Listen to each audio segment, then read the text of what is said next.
and welcome to a new episode of the Game Informer Show. I'm Ben Hansen, joined by Serial Vasquez. That's me. Matt Miller. Hello. And Andrew Reiner. Hello, sir. What a funky show we got this week. We are officially unpacking Anthem. Kind of, sort of. Yeah. There's a lot to talk about with BioWare's Anthem. Kind of, sort of, the final release, but not really of Anthem. Okay, we'll talk all about Anthem. There's a lot to digest here. And then, you know what? Because it's fun, we're going to talk about Tetris 99. Oh, wow. Come hell or high water. Let's talk about it. It's an interesting game on Switch. And then after that, we have fun community emails. And then back half of the show, we return to playing games on the podcast. Not just talking about them, but playing them. Oh, yeah. With the help of the worst gaming console imaginable, Amazon Alexa. I don't know when it was. I guess it was like summer of last year we played Jurassic World Revealed, which was like an audio text adventure thing through an Amazon Alexa. Did that make our top 50 games of the year? Oh my God. Can we go back? How did we forget that? 51. Yeah. So this time we're trying it again with that same company's game. It's called Codename Cygnus ReActivated. It's a certain spy story. Spy thriller. That sounds. Oh, yeah. That sounds really good. It is thrilling indeed. So stay tuned for a fun, weird section there. Also, some housekeeping, all that stuff. First of all, we're going to have a podcast coming up soon, Matt Miller, about The Outer Worlds, which you know so much about. All month long, we've been rolling out content at GameInformer.com/The Outer Worlds. And coming up soon, we're going to be Skyping in the developers, Tim and Leonard over there, to answer questions from the community. So if you have a question, if you started listening to this podcast because of The Outer Worlds, go to GameInformer.com, and at some point early next week, we'll post like, hey, give us your questions right now, leave a comment, and then if it's answerable, we'll launch it their way and get an answer. That's going to be really cool because Tim and Leonard are really interesting fellows to speak with. They, like, for those who don't know, they are the, part of the original creative team that put together Fallout, and they're kind of like reunited on this new project. And so it's cool to talk to such longtime veterans of the game industry who really had such a profound influence on North American role-playing game design. Yeah, Leonard worked on Diablo 3 as well for like 6 years. I don't know how much he'll talk about that, but I'd love to squeeze in a couple good Blizzard questions. Yeah, he was there for like 10 years. It's super exciting. It's wild. Anyways, that's coming up soon. Also, other things. Let's see, Matt Cotto, friend of the show, I'd say coworker of the show. He reviewed Dirt Rally 2, gave it an 8.75. Everybody's raving about this one. It's good. It's not just him. It's like the highest reviewed game in February. Yeah, I played the last one a little bit and enjoyed it, but I'm going to go back and play Dirt Rally 2, which is coming out on February 26th here. Also, Leo Vader in the booth, he traveled across the world to play Rainbow Six Siege Burnt Horizon, the new update, before anybody else. Yeah, I did. It was great. There's a video of it. It's an episode of New Gameplay Today. But is the update out now? No, it's in the test server, so PC players can play it, but it's still a couple weeks away. So, Leo, this was probably your first time playing Siege, right? Yes. Never before? My first time as a champion. Oh, well, that's good. If you want to see Leo just mop the floor with other people from other press outlets, which is very satisfying, and no offense to other gamers here at Game Informer, but it's rare that we get to see it. You can check out Leo playing in that episode of New Gameplay Today. It's very informative. Leo really likes that game. It's very good. Yeah. Also, the big Blackout update. It's kind of out now. On Friday, they're launching the most interesting thing, which is Hot Pursuit, which is the new Blackout mode, which is basically just Need for Speed Hot Pursuit within Blackout. Yes. It sounds Are there rain slick really streets? weird. Actually, no weather yet. But they did hint that night's coming to Blackout, which is very exciting. Okay. Yeah. But we'll talk about that next week for sure. It should be fun. I'll be playing it all weekend. Also, because we talked about it a lot on the cover story trip, Treyarch was really cagey always about like, we had another name in mind for Blackout, but we ended up going with Blackout, I guess. And then during the live stream that I was watching this week, talking about the new update and stuff, he just said it, that it was Warzone. That's a better name if they intend to have Battle Royale in all the subsequent Call of Duty games, because Blackout is Black Ops, right? Yes, but okay, so it would be like Treyarch's Warzone, and then Infinity Ward would make Warzone 2? Or just call it Warzone mode. Yeah, they don't have to iterate on deathmatch. So Kill Confirmed is its own thing. They could just keep calling it Warzone. No, I understand that, but how would that work practically then? When it's going from one to the other, would Treyarch still be supporting this version of Warzone, whereas the other one is being supported by it would end Infinity after Ward? a year, like any other Call of Duty game. Like the new content dries up, and then you move on to the next game. Right. Year. Yeah, it's an impossible task, but that seems so tough. Speaking of impossible tasks, developing a living game in the year 2019 and not getting fans outraged online. Okay, Anthem. Impossible. It is Apex impossible. Legends. They did it. Wow, That's okay. different. That's It's Everybody different. loves That's a it. battle royale. Okay, Anthem, we need to explain where we're at because we're in a strange spot. It reminds me of, do you remember this lovely day 5 years ago, Miller, when we talked about Destiny for the first time? When it's like, hey, Destiny's out and everyone's playing it. And I remember you in particular, we talked about it on the podcast where you're kind of chewing your meal, not sure exactly what's in your mouth yet. Yeah. We're kind of in that phase with Anthem. Yeah, and if you'll recall, that phase with Destiny lasted about until now. Yes.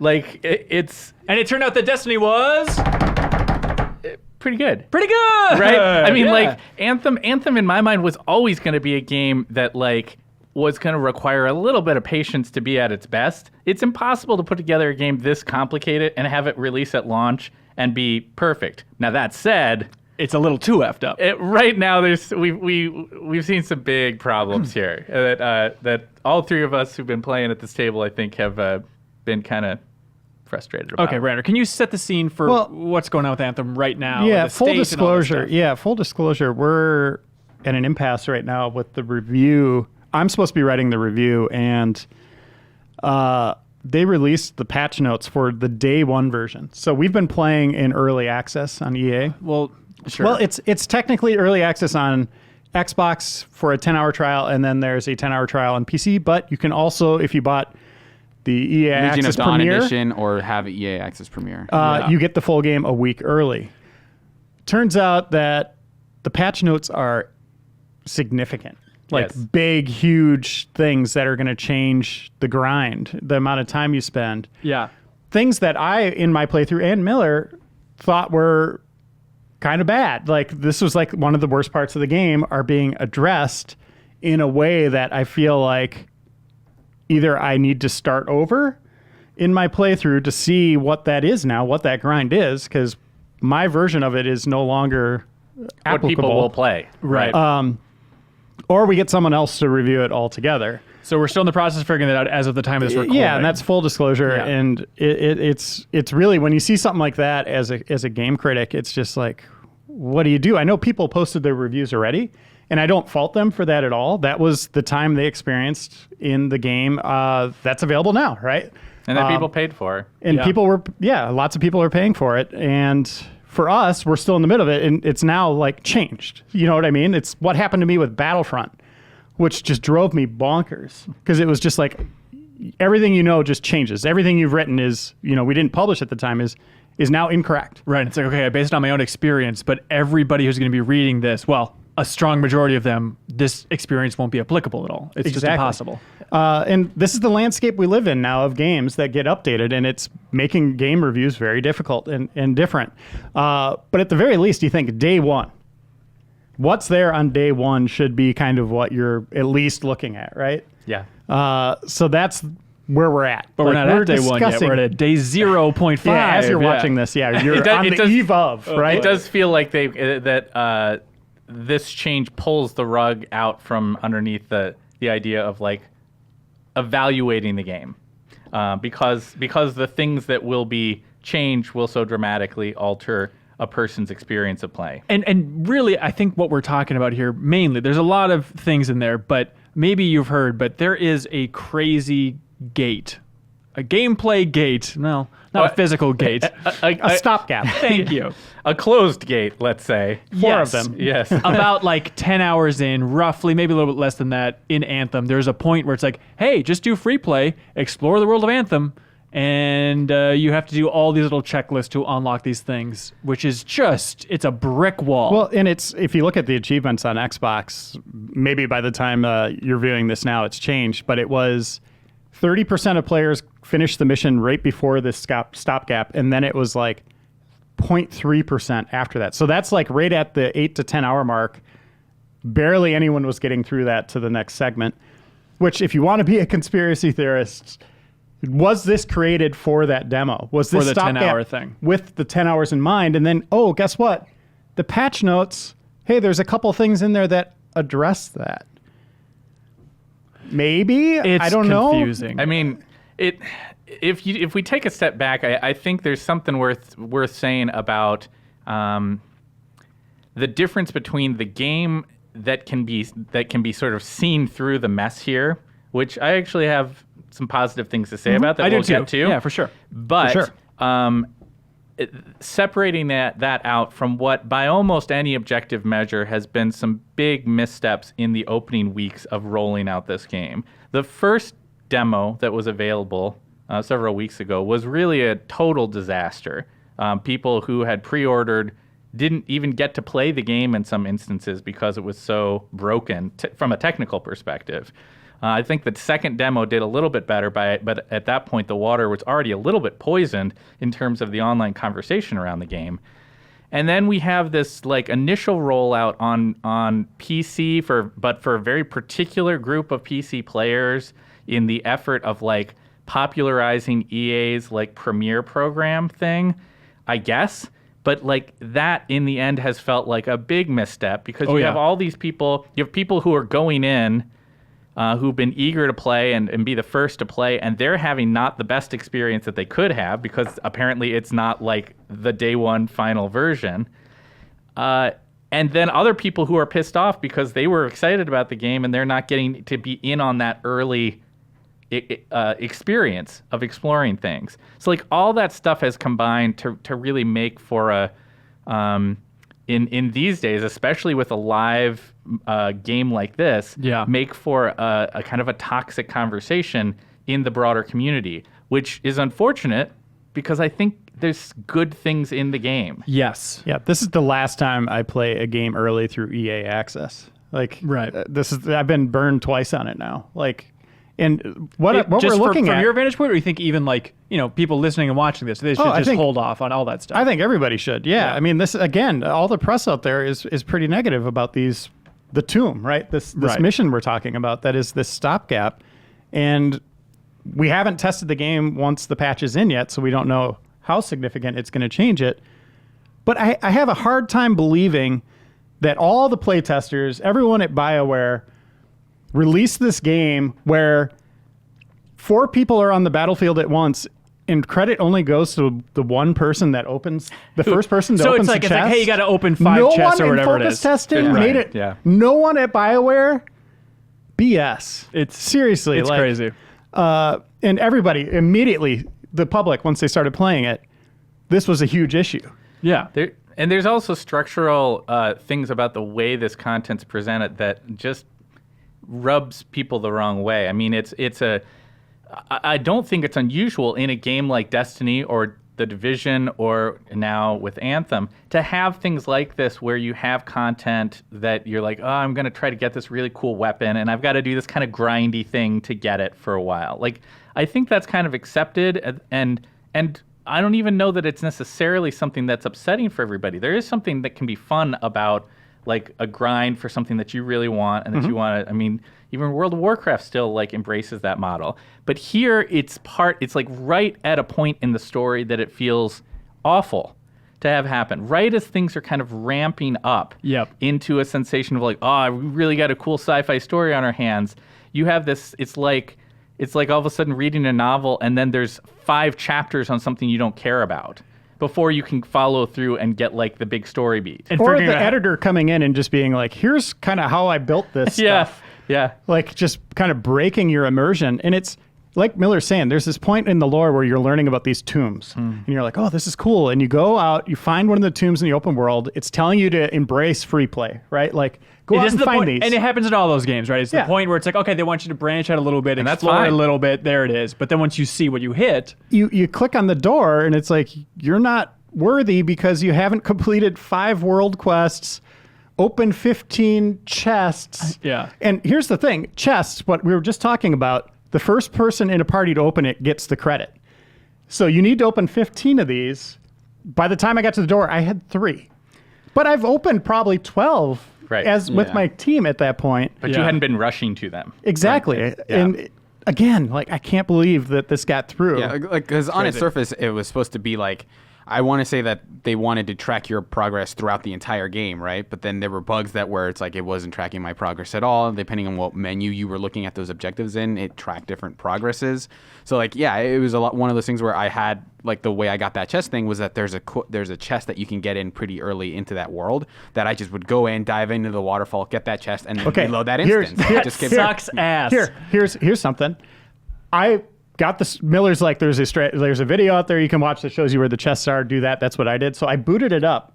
You can't do free play single player. So I went into the world, dropped down into that waterfall to get that first chest. Some other player already claimed it in that instance. So you gotta load reloaded it. But the load times are fine, right? Oh, God. But those are getting addressed in the patch, too. Well, yeah, we'll see. But that's on their docket. Yeah. And then, so I reloaded again, went into free play again, dropped down to get that chest. In that instance, it was gone as well. At that point, I was just like, I can't believe this is happening. You're basically like gambling just to do quest progress, and the stuff that's in the chest isn't great. So it's not like you're like, oh, cool, got all these items out of the quest. It's which sucks because I was at a point in this game where I'm like, I'm enjoying this a lot more than I thought. I went in pretty skeptical, and it was one of those things of like, wait, why am I surprised to be enjoying a BioWare game? It's like, that is a weird statement. But then with this roadblock, I'm like, I don't know if I'll play past this. And unless it's severely addressed. That's the state of where we're at. That's a long story, but we wanted to get it out there and let you know where we're at. Yes. But, I mean, that's exactly where we're at. We're waiting for this patch to hit to see what we're going to do with this review, because right now it's a mess. Right. And we don't want to, we want to do it right. We want to make sure we give the game a fair shake. We don't have these viewpoints from, all over the place as we've been playing. So we'll see what we do. So in Anthem, you're flying exosuits around, actually. Yeah. We haven't talked about this at all. Yeah, the game itself is a lot of fun. The movement system, you being Iron Man, basically. Yeah. Is done really well, and Marvel should be knocking on their door, banging on their door, please make an Iron Man game, because that would be awesome. But yeah, being in these suits feels great. The weapons that you have, they're a little sloppy in precision, which makes me thankful it doesn't have multiplayer. But for mowing down hordes of enemies, it works pretty well. And you're going to be doing a lot of that. But just that base level, I know people have talked about it since the first hands-on, even our cover story back in the day, but it's still shocking to me after a fair amount of time in this world that just jumping up and just rocketing off, the impact, I think the sound design of taking off in those exosuits, always satisfying. It reminds me, Miller, of, do you remember in Fall of Cybertron when you're playing as Vortex? Mm-hmm. It reminds me of that, where you're turning into the jet and just taking off over and over again. There's just something so satisfying about that momentum. Yeah, I mean, it for me, my comparison's maybe even a little further away from the actual experience, but it reminds me of in some ways what I liked about the early Halo 30-second loop kind of thing. Okay. Right? The idea that they've nailed this one very specific thing that's just endlessly fun, which is that you have this big, beautiful, vertical space world to explore. And it's just always fun to be like, okay, we just finished a fight. I'm going to jump up in the air. I'm going to hit my rocket pack, and I'm going to zoom off into the distance. And I'm now many hours in, and I still just have a blast doing that. And the controls to do it are, I think, probably the best 3D motion controls I've encountered in a game. 3D motion controls. As in moving, not like motion controls. In terms of player movement in the environment. Being able to move in a 3D space. And just moving through the game world is very satisfying. And well, there's like Spider-Man thing. Yeah, Spider-Man's pretty recent if you want to just go base movement. I know it's a little bit different. It is very good. Very good.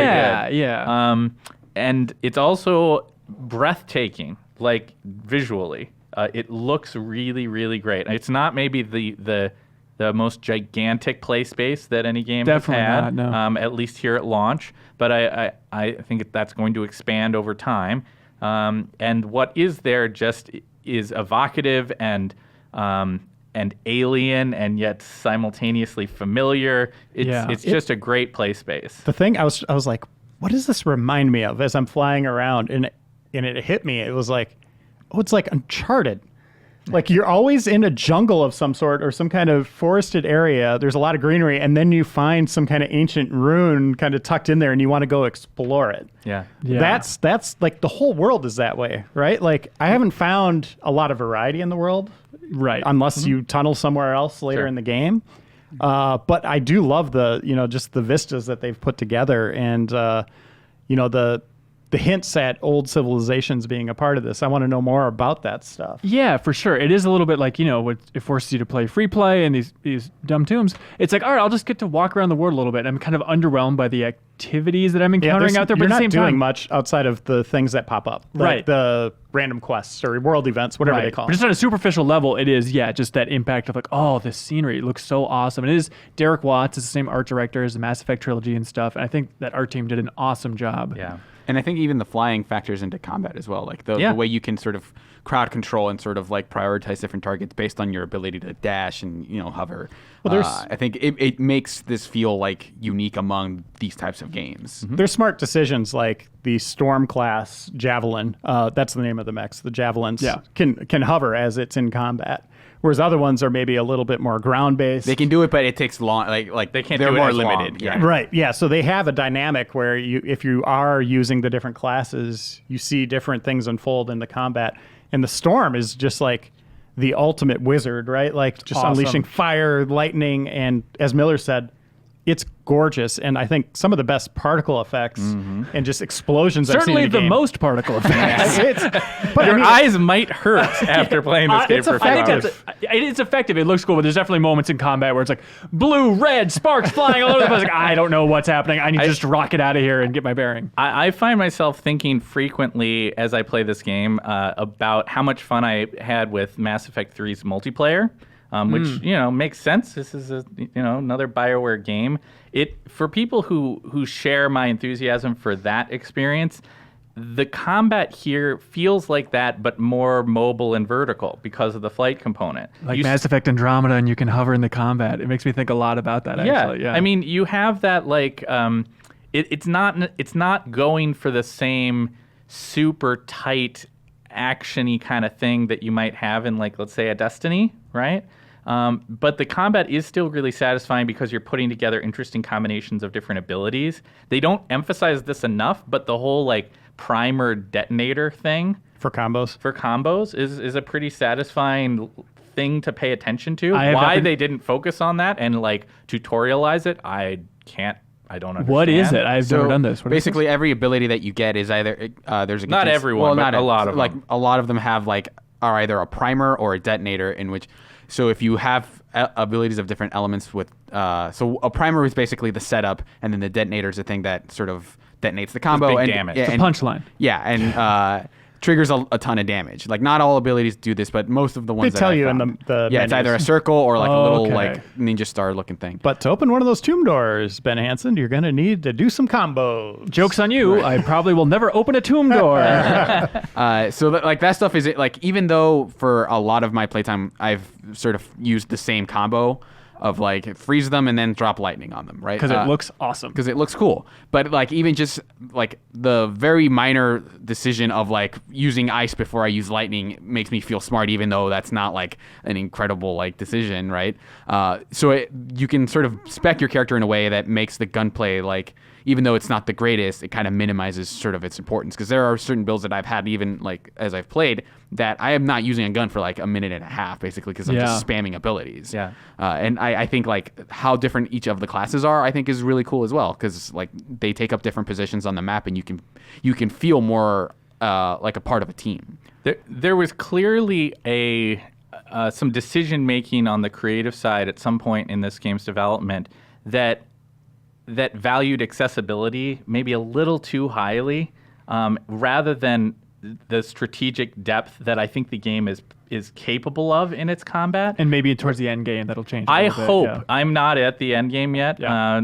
but I hope that I see more of that as I get deeper into the game, because right now there isn't enough sense of like a need for cooperation. It's a multiplayer game, pure and simple. You should play this game, if at all possible, with 2 or 3 of your friends playing alongside you. It's a lot more fun. Yeah. You can Yeah. play it solo, and it'll make you up with people, but it's more fun with other people. And yet, in those fights, there's not enough stuff that makes me say like, okay, hey Reiner, I need you to circle around, like head over there, because I've got this one ability where I can hit this guy with my ice blast, and he's weak to this, and you The don't only get ti- that sensation as much as you should. The only time I did that was in the Stronghold. Yeah. And that's kind of like their really difficult dungeon, basically, right? It's something that'll, I think, with time, people will suss out builds of like, okay, we're rolling as a group of 4. We're trying to do the hardest difficulty. You run nothing but primers, and we'll be all detonators. And so that way we can all just like do a ton of damage after you've done It the has specific thing. that potential. Right. But and so far it doesn't, like, I've just been playing the game mostly solo,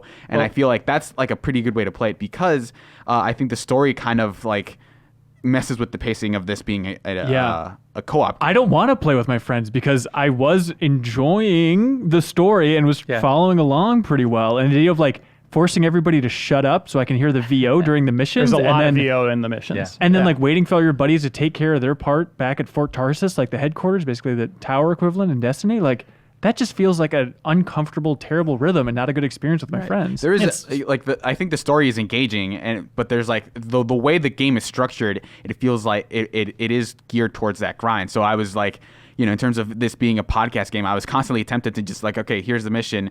I'm just going to put on a podcast and I'm going to grind this out. But the stuff that was actually happening was engaging enough that I didn't do that. Yeah. So it's almost in a way I'm looking forward to the part where the story is over so I can just start listening to podcasts. Oh God, what's better than listening to podcasts? Part of the problem, the way it's structured, is like you only have normal and hard difficulties available from the outset. And both of those have been pretty easy with people Even that know hard. what they're doing. You should play on hard. Yeah, exactly. Like start just on to get hard. the XP. Yeah, you get an XP bonus if And you play on the hard. better loot, I guess. But I wish the other levels were there so I could at least try those and see, you know, like what that team dynamic could really be like. Because I only briefly got a taste of it in that Stronghold where we kind of had to work together because the big spider boss, which they've shown at E3 and all that stuff, was a bullet sponge, right? Like that thing took a while to take down. Yeah, the enemies also aren't leading to much cooperation that No. I've seen so far. It's like, okay, there's a guy with the shield. You got to have somebody behind him. That's about as complex as I've seen. Snipers and turrets, you kind of take out those first. Everybody kind of does that. Like the turrets And have then it's like a a giant free-for-all. pack on the back of them so someone has to fly behind them and then the other people can shoot it in its weak point. But you don't have to do that. You can No. just lay into it with a bunch of supers and you know. There is a nice variety of enemies. It's just that the enemies themselves don't feel unique enough from one another. Right. Like there's the wyverns and there's the scorpions and there's the scar and like there's a bunch of different enemy types and I think that's cool. Right. But it often just kind of comes down to, okay, I'm flying through the air, I crash down, I wreck some stuff, I take back off. Like it never elevates past that right now. For sure. Unless it's an elite or legendary enemy that has its own shields, can take flight, kind of functions like you do. Most of the fights are kind of handled in the same way so far. Yeah. And the what do you guys think about the mission objectives? Hey, there's a Fly thing to nearby. destination. Use the radar to find it, or hold down this point. Like that. Yeah. Those are really like Oh. it's either that or clear every enemy. Like Collect that. the Those are the sparks. three. Yeah. Collect the echoes. Oh, you mean the around echoes that Sorry. are the Yeah, the echoes echoes. from the Anthem Anthem of of creation? I mean, there's an odd thing about the pacing because it is so rote most of the time. It feels almost like a mistake when you get to these moments where there's something you actually have to pay attention to. 100%. Like that first mission where like you meet, oh my God, what is it, the minion, the monitor, right? And it's just like, oh, here's like a real like story mission out in the wilderness. I didn't expect this. I'm used just to kind of like a VO guiding you to, Right. hey, go rescue Matthias, whatever the hell. For people that are concerned that BioWare is leaving behind story, do not be concerned. There's a lot of it. They have cutscenes, like lengthy cutscenes that appear. Maybe it's a little too predictable at times, and they struggle again with the main villain. The monitor is embarrassing. That crap sucks. He's just as bad so far as the Archon from Mass Effect Andromeda, I which agree, was one of the 100%. worst villains I've ever seen in a game. That said, I do like a lot of the way the quests are oriented towards these characters that I find interesting. Like a lot of the main stuff can be like interesting on a plot level, but like a lot of the characters behind it aren't interesting. But like doing side quests, I think has been cool because like you there are these through lines between them that feel sort of more involved in terms of what you are learning about these people. Like versus Destiny basically them being walking vending machines where you're like, all right, hey, what's up? I'm taking stress. See you later. Even in a few missions, you learn more about a character like Bryn, the Sentinel, than you did in the first year and a half of Destiny learning about Ikora. And right? Interesting. And that's cool. I mean, whether you like the characters or not, I don't know. I mean, I think they're some of them are pretty fun. They have, but yeah, and they have the kind of a weird problem on their hands where you go back to your fort, and that's an instance unique to every player. You go back to the fort, and there's a bunch of people that want to talk to you, like going onto your ship in Mass Effect, where you want to get the story, progress your kind of relationships with them, and learn more about the lore. But if you're in a multiplayer session with your friends, you kind of speed past that. Oh, that's a stopgap of like, hey, everybody, now I'm doing this. Oh, I didn't know I had to talk to this person. Everybody, like, chill out for a second while I talk to this person. Well, it's like, hey, everybody shut up. Let's reconvene in 15 minutes. I know, I mean, it can be significant And any like, time you're at the fort. sucks. And those are on like, they're not like incredible stories or anything, but they're just engaging enough that I want to see them through. Yeah. And like, there's some of them that you don't even need a quest, like basically talking, to Kristen Shaw's character where she's just talking to you about the baby animal she's been petting or whatever. Wait, which character is that? The shopkeeper for the materials. Oh, okay. Like the I'm mob girl. She's the one that is like, I told Miller, like, breaking the lore. She's making like Godfather quotes.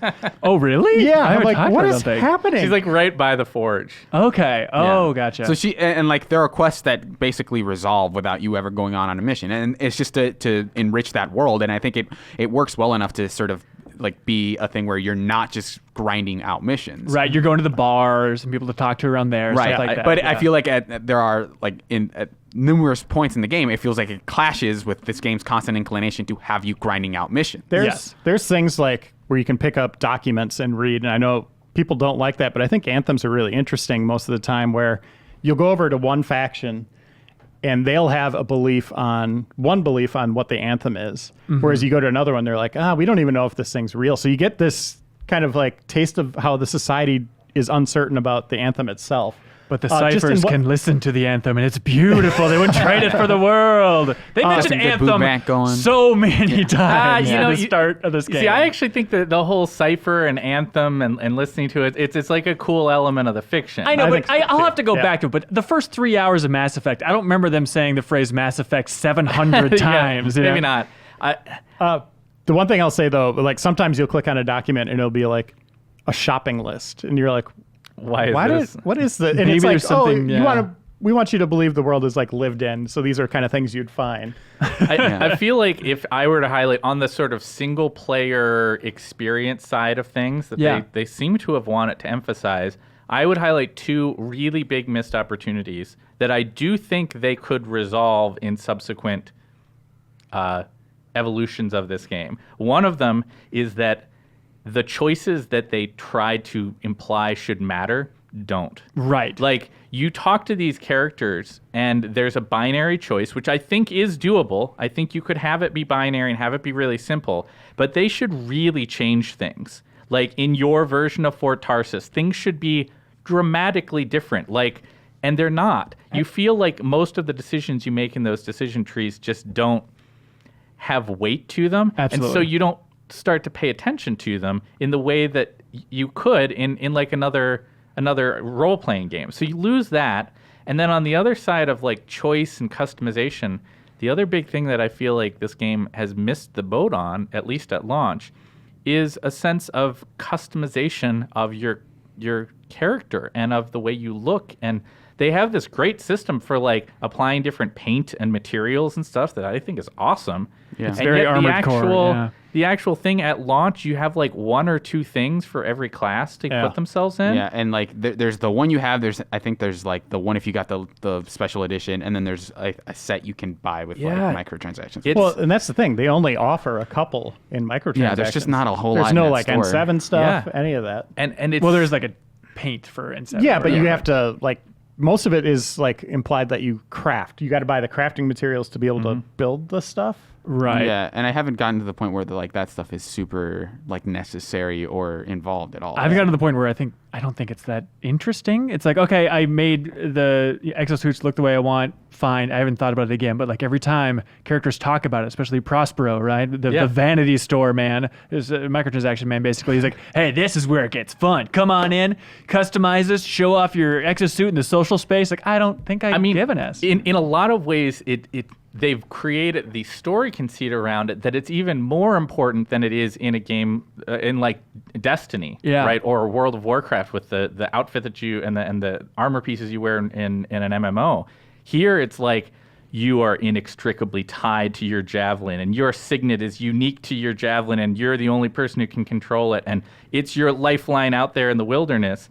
And yet there just isn't a lot of energy that's been put into these incredibly cool-looking things, letting you feel like you're making it your own. Right. They put a lot of work into contextualizing that stuff in the context of the world of like, hey, if you feel confident about it, you're going to inspire more people. And so like if you're intimidating your enemies by looking cool or whatever, like that might make you more effective as a freelancer. Except they don't do anything. And you look exactly like everybody else. Like if you're playing a Colossus, you kind of look like all the other Colossi out there. Except the colors are different. Like that's literally the biggest difference. Do you guys have that weird issue too, where it's like loading up, and as your exosuit's like getting ready to go on the mission, it'll be like the default color, and then it'll like pop in. I'm playing on PC. I don't know if it's like what it's like on Xbox right now, but Same. Okay, yeah. These things that I'm talking about here, I'm highlighting because in a lot of ways they are things that are solvable issues, right? Like I feel like this game has really tremendous potential,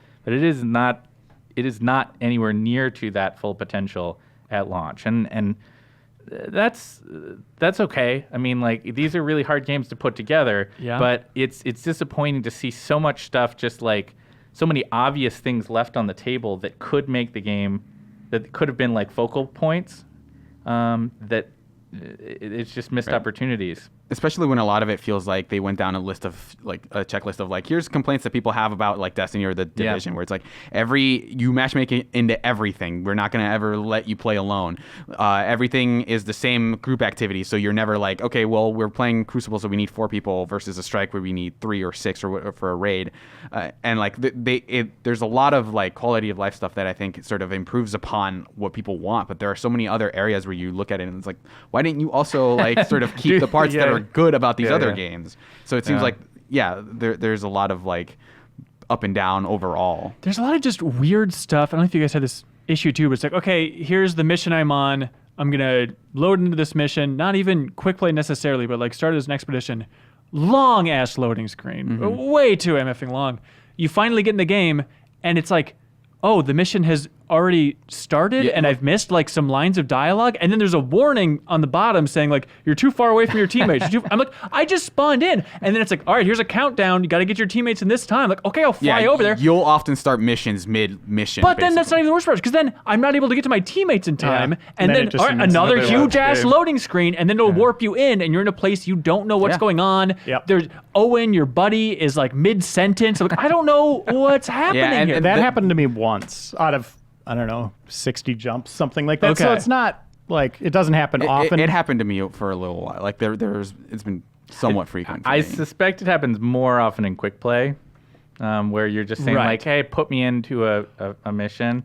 My experience is similar to Reiner's. I haven't seen it too much when I've been the one like, I want to go do this mission. Right. And I've had it happen mid-mission where it's like they take off to the waypoint, and I'm just like gathering some supplies, and all of a sudden it's like, you have 30 seconds to get back to your team. And I'm like, oh God, okay, I better go back.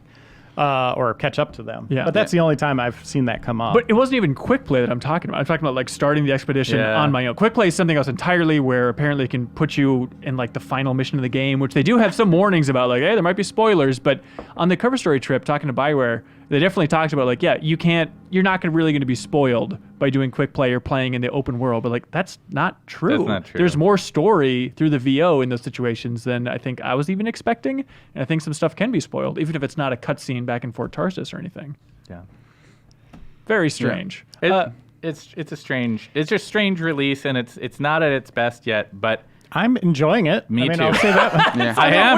Weird. We complained about it a lot. Weird. I know. But those gameplay loops are fun, and it's just the little things that just keep dinging your experience, right? Yeah. Like it's just like, I got to do what now? Yeah. It might be the most complicated game to evaluate in 2019. That's what it feels like. It's just so all over the place, you know?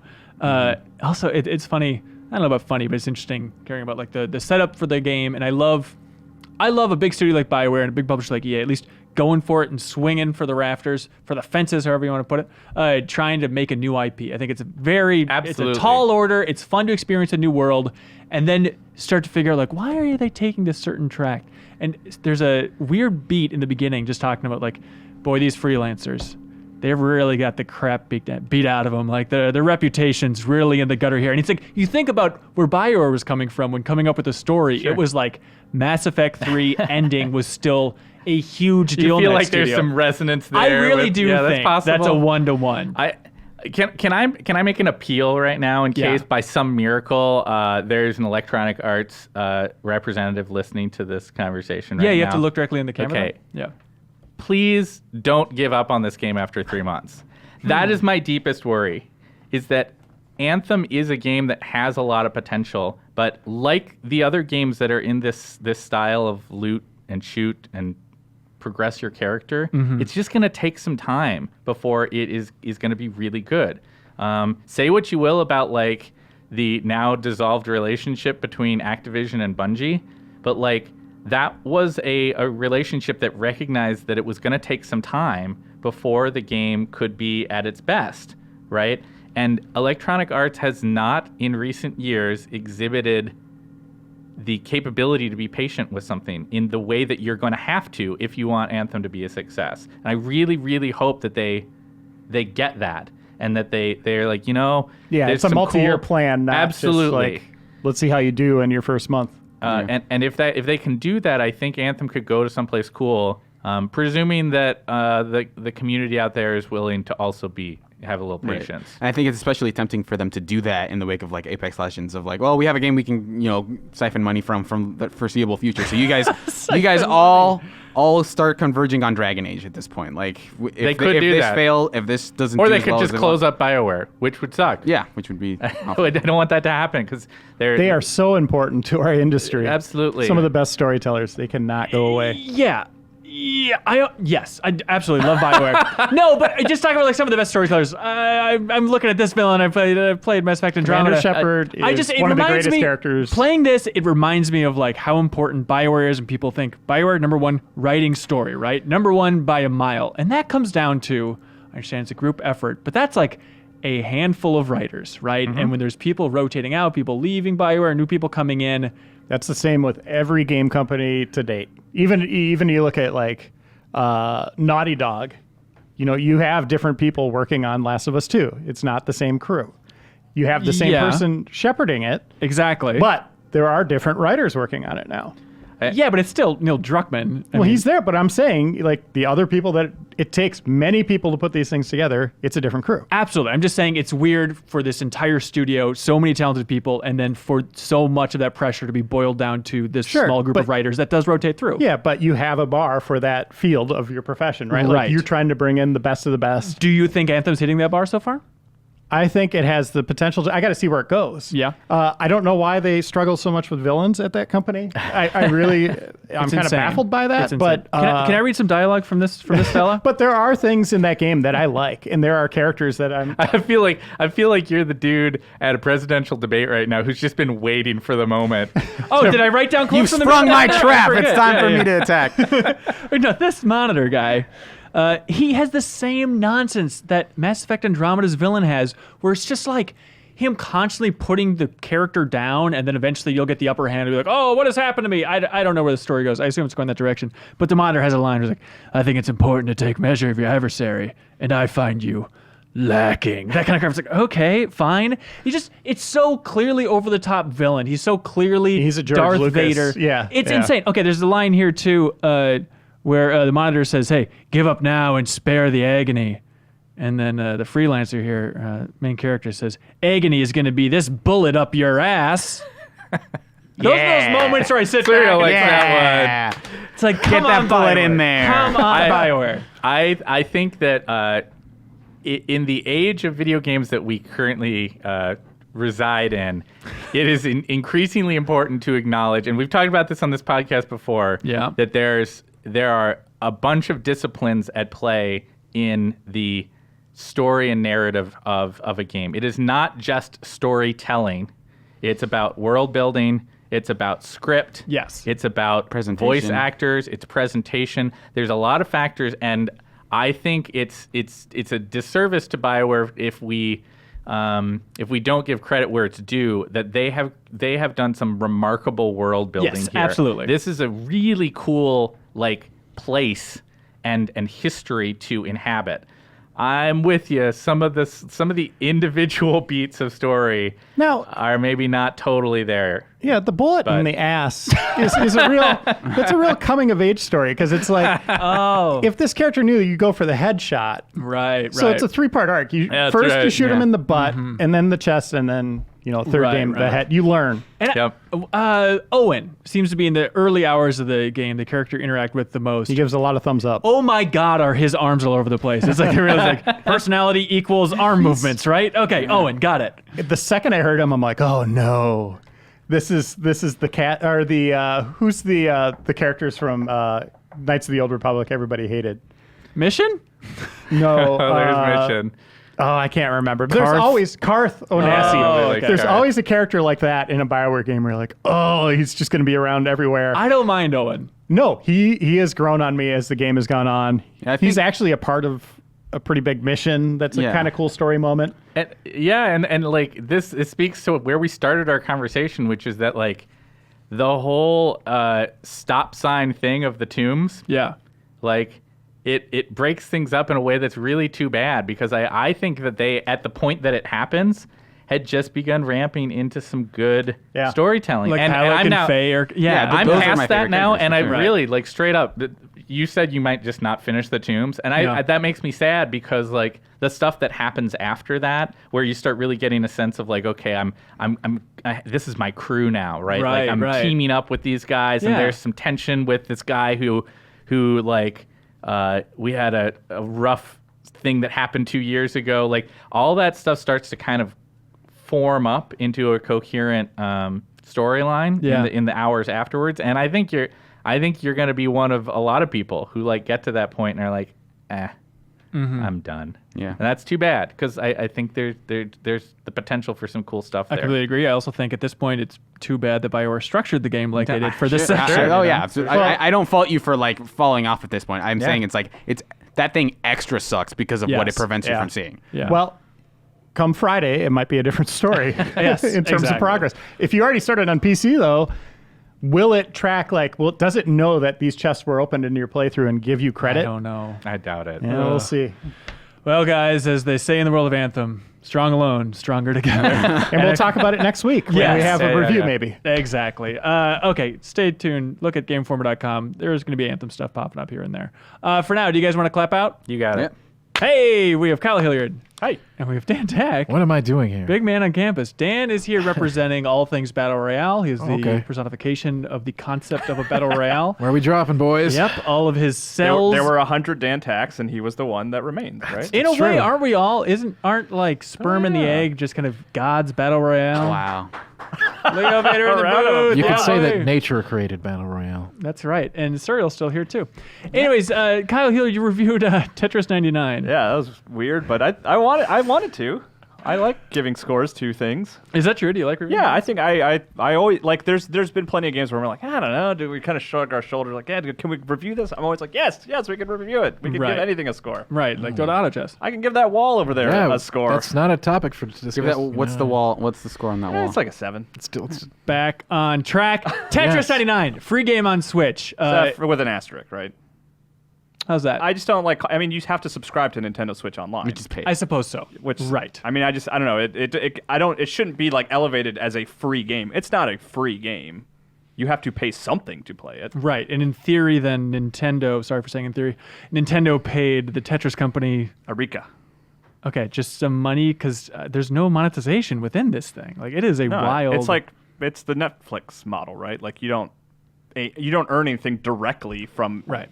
publishing these shows. It's the drive subscriptions. Yeah, it's the drive subscription. It's just Yeah. it's a little bit of an odd deal coming completely out of the blue. Yeah. We talked about it last week as the Nintendo Direct, but this is Tetris Battle Royale.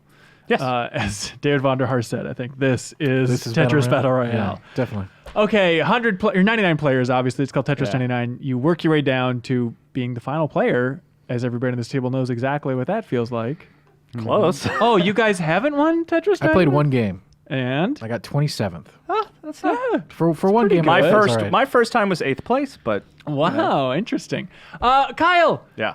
I saw your review score for this game, and I said, by God, you give it an 8.5. And then I said, "What would you give it, Hanson? Are you mad at me, or is it too high or too low?" And you said, no, I like the game a lot. I really like Tetris. "So 99, is but my score too high or too low?" I don't know. I just What score would you give Kyle's score? Yeah. Oh, I give it. I don't know. Probably a 7. For the score? Yeah. That Wow. still doesn't tell me if it's too high or too low. It's so For the confusing. concept of Kyle's score. But I liked it. It's cool. It's fun. It's I don't know if simple is the right word. There's Yes, not, it is. There's not a It's the lot right to word. it, but I mean, there's a little bit of depth there when you kind of get into it. But it's just that one mode, and it's executed really well, and it's fun. And Dan, Yeah. based on your thorough impressions, Thorough is impressions, this a about battle 10 royale? minutes. I mean, not in the sense that we think of them as they're talking about like Apex or Blackout or PUBG. It's sort of a battle royale. Everyone's playing. It's one but versus it's not many. really. It's not really a battle royale. Honestly, though, by the end, I know it's not a battle royale, but really, it's fun to call it that. But by the end of Tetris, my hands were shaking. Like the game I won, literally, my hands were like shaking afterwards. It was so intense. It was Yeah. like Blackout level intense. I feel nothing with Apex Legends, but like Blackout level Blackout intensity? level intensity. You feel nothing with absolutely. Apex Legends? No, I do. I've won a couple times in Apex Legends, and Yeah. I haven't had my heart beat out of my chest in Apex Legends Well, yet. I You mean, need to have a better match. Maybe. Tetris, you're on your own. First of all, that Yeah. adds a lot, and also it's like decades of skill leading up to you playing that game. It's like this is what I've been training for my whole life. Where Apex, you haven't necessarily been training for that. You know. Right, exactly. But where Tetris gets bumped over the line, it gets confusing and bizarre, is just the it's figuring out who to attack, how it all works, like the badges system, the idea of like, oh, I thought I was just being a generous person, just only attacking other attackers, but it's like you need those KOs in the beginning because that builds up your badge, which then makes you dish out more content. And I that- realize I I'm had sounding no like idea. somebody else. I had no idea that's- that worked. There's no tutorial or explanation of how that works, but I think you mentioned it, Hanson. There's like a little bit of like a battle royale style like scavenging, where if you are taking out the people who have badges, you acquire their badges, which makes you dish out more garbage. If you lines to get people. anybody, if you Yeah. kill anybody, you get a badge. But I think right? if you focus on people with badges, you get their badges when you defeat them. I Oh, think. really? I could be wrong about that, but I believe so, which makes you give out more lines. Interesting. So So it's that's where that layer of like there is a little bit of strategy and depth to it, like more than you perceive right at the beginning. Yeah. But if you're just good at Tetris and you're just like don't even touch the control sticks, like you can be successful. You can get first place. I never thought I'd say this. Only like what 4 months after Tetris Effect Effect? came out, but it's like this might be the best version of Tetris to watch, to look at, because that backdrop is so fascinating to watch. Like I'm so happy when I'm not playing Tetris 99 and I can just watch what's happening in all the screens behind them and maybe help call out like, oh, go for this person over there, in the upper right. Just get the cursor over to them so you can get that KO right away. Yeah. It's very cool. I like it. It really came out of nowhere, and it is. I think it's the best thing on Nintendo Switch Online. Like if they keep What else is there? the NES games. Oh well, of and course. and some Splatoon crappy and Smash games from Brothers. 30 years you ago. don't want to say things you're going to have to take back. But I mean, like that's. I think it was on our top 10 disappointments, wasn't it? Or at least we discussed it for last year. That Nintendo Switch Online integration has been underwhelming. Yeah. But if they keep releasing things like this, like surprise, like interesting online games that maybe wouldn't necessarily be like sold as like a full like, I don't know, $20 game or whatever. Like Yeah. that's a great reason to keep subscribing, I think. For sure. Also, I love they just keep it simple with the music. Just make it the classic Tetris theme. It'll speed up. It's got everything you need in there. It's good to go. Yeah. And someone called me morbid for saying this, but I like tweeted when it was announced or when I got to play it. Like this is the type of game we're all going to be sad when it's gone. 10 years from now, when they shut down the Switch Online service, maybe 7 years, maybe 15 years, it's going to be like, oh, you know what was neat? That weirdo version of Tetris. Like, we need to appreciate this thing now. It's in peak Tetris 99, Dan. You don't These think, are the you days. don't think that in 10 years we'll have some new form of Tetris that will be. But it won't be this but it one. won't be Tetris 99. I think No, this it'll is a be weird better anomaly. Tetris 99. What's better than Tetris? We don't know. Could you I don't have think perceived so. that? Tetris 1. I don't think so. I think it's going to be treated like 1 versus 100 or something, where it's just like a funky, weird thing Oh, that's I don't only know. alive right now. There's always something. There's always an iteration, something. They'll never have another battle royale Tetris. All right, there it is. It's I been don't said. know. I will say, Never I is mean, such a long time. It's pop like you use 1 versus 100. I don't think 1 versus, as much as I love 1 versus 100, I don't think that ever became as popular as Tetris of 99 already is. I could be wrong about that. I mean, it's because it's Tetris. Yeah. I mean, there's that like baseline if you like Tetris, which most people with beating hearts do. Right. Like you're It kind just- of in. It's fun to have like a multiplayer time and place Tetris 99. Yeah. Tetris version, I mean to say. Yeah. This has been messy, but you get the idea. Tetris good 99. Do you guys want to move on to emails? Yeah.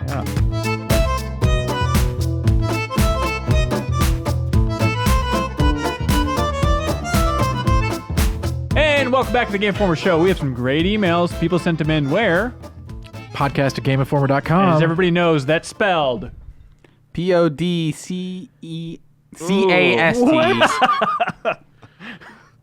At symbol GAMEINFORMER.com.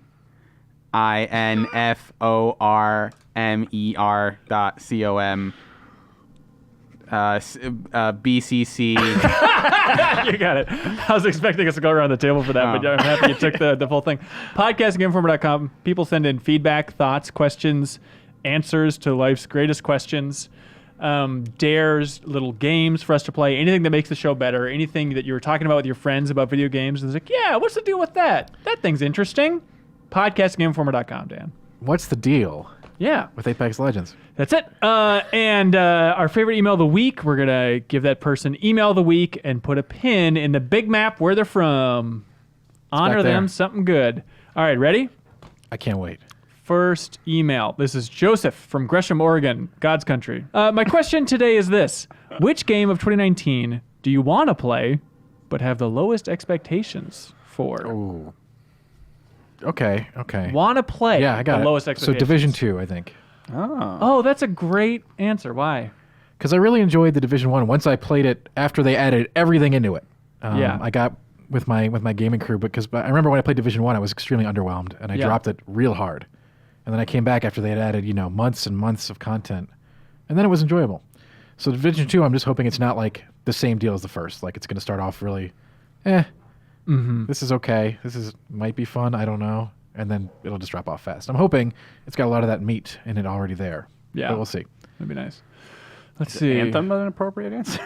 Are I you think excited so. to play it? If you're I excited kind of to want play to. it. After watching you guys stream it, I was like, oh, I kind of want to play it now. But so far, the initial reaction has been negative across the board. Well, I if don't you know. heard the I don't know. first 45 minutes of this podcast, you might disagree, but it's Whoa. mixed. It's confusing. Yeah? It's a complicated game. Behind the scenes, I feel like it's more negative in the office generally. I don't think so. Oh, behind the scenes. I think there's a lot to talk about and a lot to complain about with Anthem, but people have had an ass full of it. Can we say something other than Anthem? Gotcha. I'm curious about Pokemon Switch. Oh, yeah. I don't think it'll be like this revolutionary thing because it feels like they pitch every other entry as like, oh no, we're totally changing things up. But then you go in and it's like, this is Pokemon. This is But Pokemon. I'm curious But to if- see where they're going with the Switch version. Even if it is just Pokemon, that's still probably enough, though, right? To not qualify. We'll for all Yeah, like they don't it. have to, upend the style. I'm just curious to Yeah. see what they're bringing to Switch. Sure. I bet I'll play Days Gone. But my expectations for Days Gone Whoa, dude. are appropriate for this email. Wow. I think the writing in that game is going to be very underwhelming. Wow. Speak up there. We shall Whisper see. guy? No, I just wanted to whisper in a podcast. Just to these guys. Yeah. These Also- cool guys who can hear us whisper on the podcast. Dan, I want to play Sekiro. Yes. I know you won't. So what's I the just point? don't think I'll enjoy it. I I'm don't- sure I don't it's think going to you be will either. good. If I couldn't get you to play Bloodborne, I no way. played like 4 hours of Bloodborne. did you? I think so. Did you really? Or did you play 15 minutes and say you played 4 hours? No. I don't know if there's a way to check the timer. I probably played around there. Did you beat Gascoigne? No, I did not. Did you beat anything? My head against a wall. Hey, up top, Dan! Yeah. Well, I agree with you that it can be that game is very daunting at the beginning. It's Yeah. front loaded, but Yeah, for sure. Noel from Sacramento, California says, "Hey, GI crew, can you add some of this to your inevitable Blizzard discussion?" Yes. He has an interesting take here. does he? He assumed we were going to be talking about Blizzard on this podcast. He says, "Hey, in my opinion, one of the reasons Blizzard struggles today is that almost their entire history has been built on taking an existing idea and polishing it. They are rarely considered innovative or forward-thinking. Well, this worked for a long time when they offered some of the most stable platforms for people to continue playing their games. Now, however, social media, streaming, and the rise of influencers is driving the market in wide and unpredictable ways. Battle Royale, auto chess, even MOBAs all started off as grassroots-level new experiences that the big companies, especially Blizzard, couldn't keep up with. How do you succeed with a new IP when you're Blizzard, when development takes years, and by the time you release the next big thing, you are a dinosaur before it even releases? Sure. Well, okay. It's an interesting thought, right? Yeah, that is not, that's not how it really works. They do tons of like prototypes and iteration at these big companies. I know, but when things take so long to develop, Look at Overwatch. That's a new IP. it's a great point. I'll shut up now. I'm just saying, no, you don't have to shut up. I'm just saying that's a exact counter argument to that. Well, I think Overwatch is a good example because, I mean, it is kind of that Team Fortress mold. And it was way later than Team Fortress 2, but it was executed so well that it was like super fun and it refreshed that genre. But it came from the same problem of like, hey, we need to make a new MMO. We're making Titan, and then Overwatch spins out of that. You know what I mean? But if like I said, if you believe, but it came from like a panic, like a crisis moment of, holy God, Titan's taking way too long. Development isn't exactly working out that great. What do we do? I think it's more that their old philosophies were very perfectionist in what they put out, and if they prototype or iterate on a thing and they don't like it, then they just canned it, which is how Titan could possibly happen with 8 plus years of development on that and then scrapped for Overwatch. It's also like, I don't know that they're like failing as a company, I would say. I think I think increasingly more of their resources are taking up with maintaining games versus creating new ones because they have Hearthstone, they have Diablo, which, they don't necessarily maintain a lot, but like they still update StarCraft and they still update Hearthstone, Overwatch, and Heroes of the Storm to some degree. So it's like more of their resources are taking up with these ideas that aren't super fresh or new, but are important to keeping the company going. And so I think less and less of them are focusing on let's make a new game. They constantly want to make new games. Like if you believe, Scuttlebutt, there've already been 2 versions of Diablo 4. Right. As a Kotaku report. Yeah, for sure. And one was more like Dark Souls. Yeah. It's really interesting stuff. But you don't think there's anything here, that idea of like Blizzard's core, they're great at iteration. They're great at polishing, just making the best version of games out there. Sure. And don't you think it's a problem when your games are taking so long to get out the door? As long as they're good games, I don't really care how long they take to make. Okay. Right. But like I said, like a lot of their polishing is going towards like a number of projects that are ongoing. So it's it's taking a long time to make a new game, but I'm sure like they're still doing well enough for themselves off the backs of these games that they are still iterating on. And that is where their core shines, is in continually updating and polishing these games. Right. It seems like what fueled this question here is just the layoffs recently from Activision. Overall, around 800 people were let go. It seems like a large number of those were from Blizzard. Right. Yeah, there were a lot. But again, like a lot of those layoffs were predicated not on like the results that they had on Blizzard's side, but necessarily like them not meeting their projections in terms of sales. I don't think anyone's necessarily disappointed with Blizzard's recent output. I think it's more a matter of like. It's actually, if you look at it's more forward-thinking expectations for the coming year, which are going to be significantly downplayed because of currently no new projects. Right. Sure. Which is, it's weird that they phrase it like that. No major projects releasing in 2019 was the way they phrased it, where it's like, okay, but still, Warcraft 3 Reforged is coming out. I understand it's not major in Activision's eyes, but it's just that weird middle ground. And, WoW Vanilla, all that stuff. They are in a weird spot. Mm-hmm. We're all rooting for them. Let's see. Brian H. from Endwell, New York says, hey, GI crew, with the new remake of Link's Awakening announced, what other Zelda franchise would you like to see remade? For me, it's a weird way to phrase it. Don't judge Brian over here. For me, even though Twilight Princess is my favorite of the series, I'd love to see Ocarina of Time remade in the Breath of the Wild engine. That may be the obvious choice, so I'd like to hear your choices. I would like to see From Software do Link to the Past. Link to the Past? Yeah. From Software should do Zelda 2. From Software Link to the Past. Okay, well, you said it. Check it out. You do it like Bloodborne-style Dark Worlds, and it'd be perfect. I mean, it'd be perfect. Okay, so just very action-based version of Link to the Past? I don't know that a reinvention. Do puzzles integrate into? No, screw the puzzles. We don't need puzzles anymore. Just make it Zelda 2. I don't know that anymore. I don't know that any Zelda remake is going to be that crazy though, because all they've done is just like up-res their current games, like with the Ocarina of Time and Majora's Masks, where those are reskins. Link's Awakening looks to be more or less a reskin. Like I don't think they're going to break the mold on any of their old Zelda games. That's what new Zelda games are for. RE2. What's remake. that? I want the Resident Evil 2 remake of Link to the Past. Finally improve Link to I the would Past. like from just like take the Zelda license for an entry. Right, I for think a that'd new- be fun, for a new entry. But like, I don't think them to remake Let's do it. anything. All right, I'll Yeah. I'll accommodate this request and done. All right. I just agree.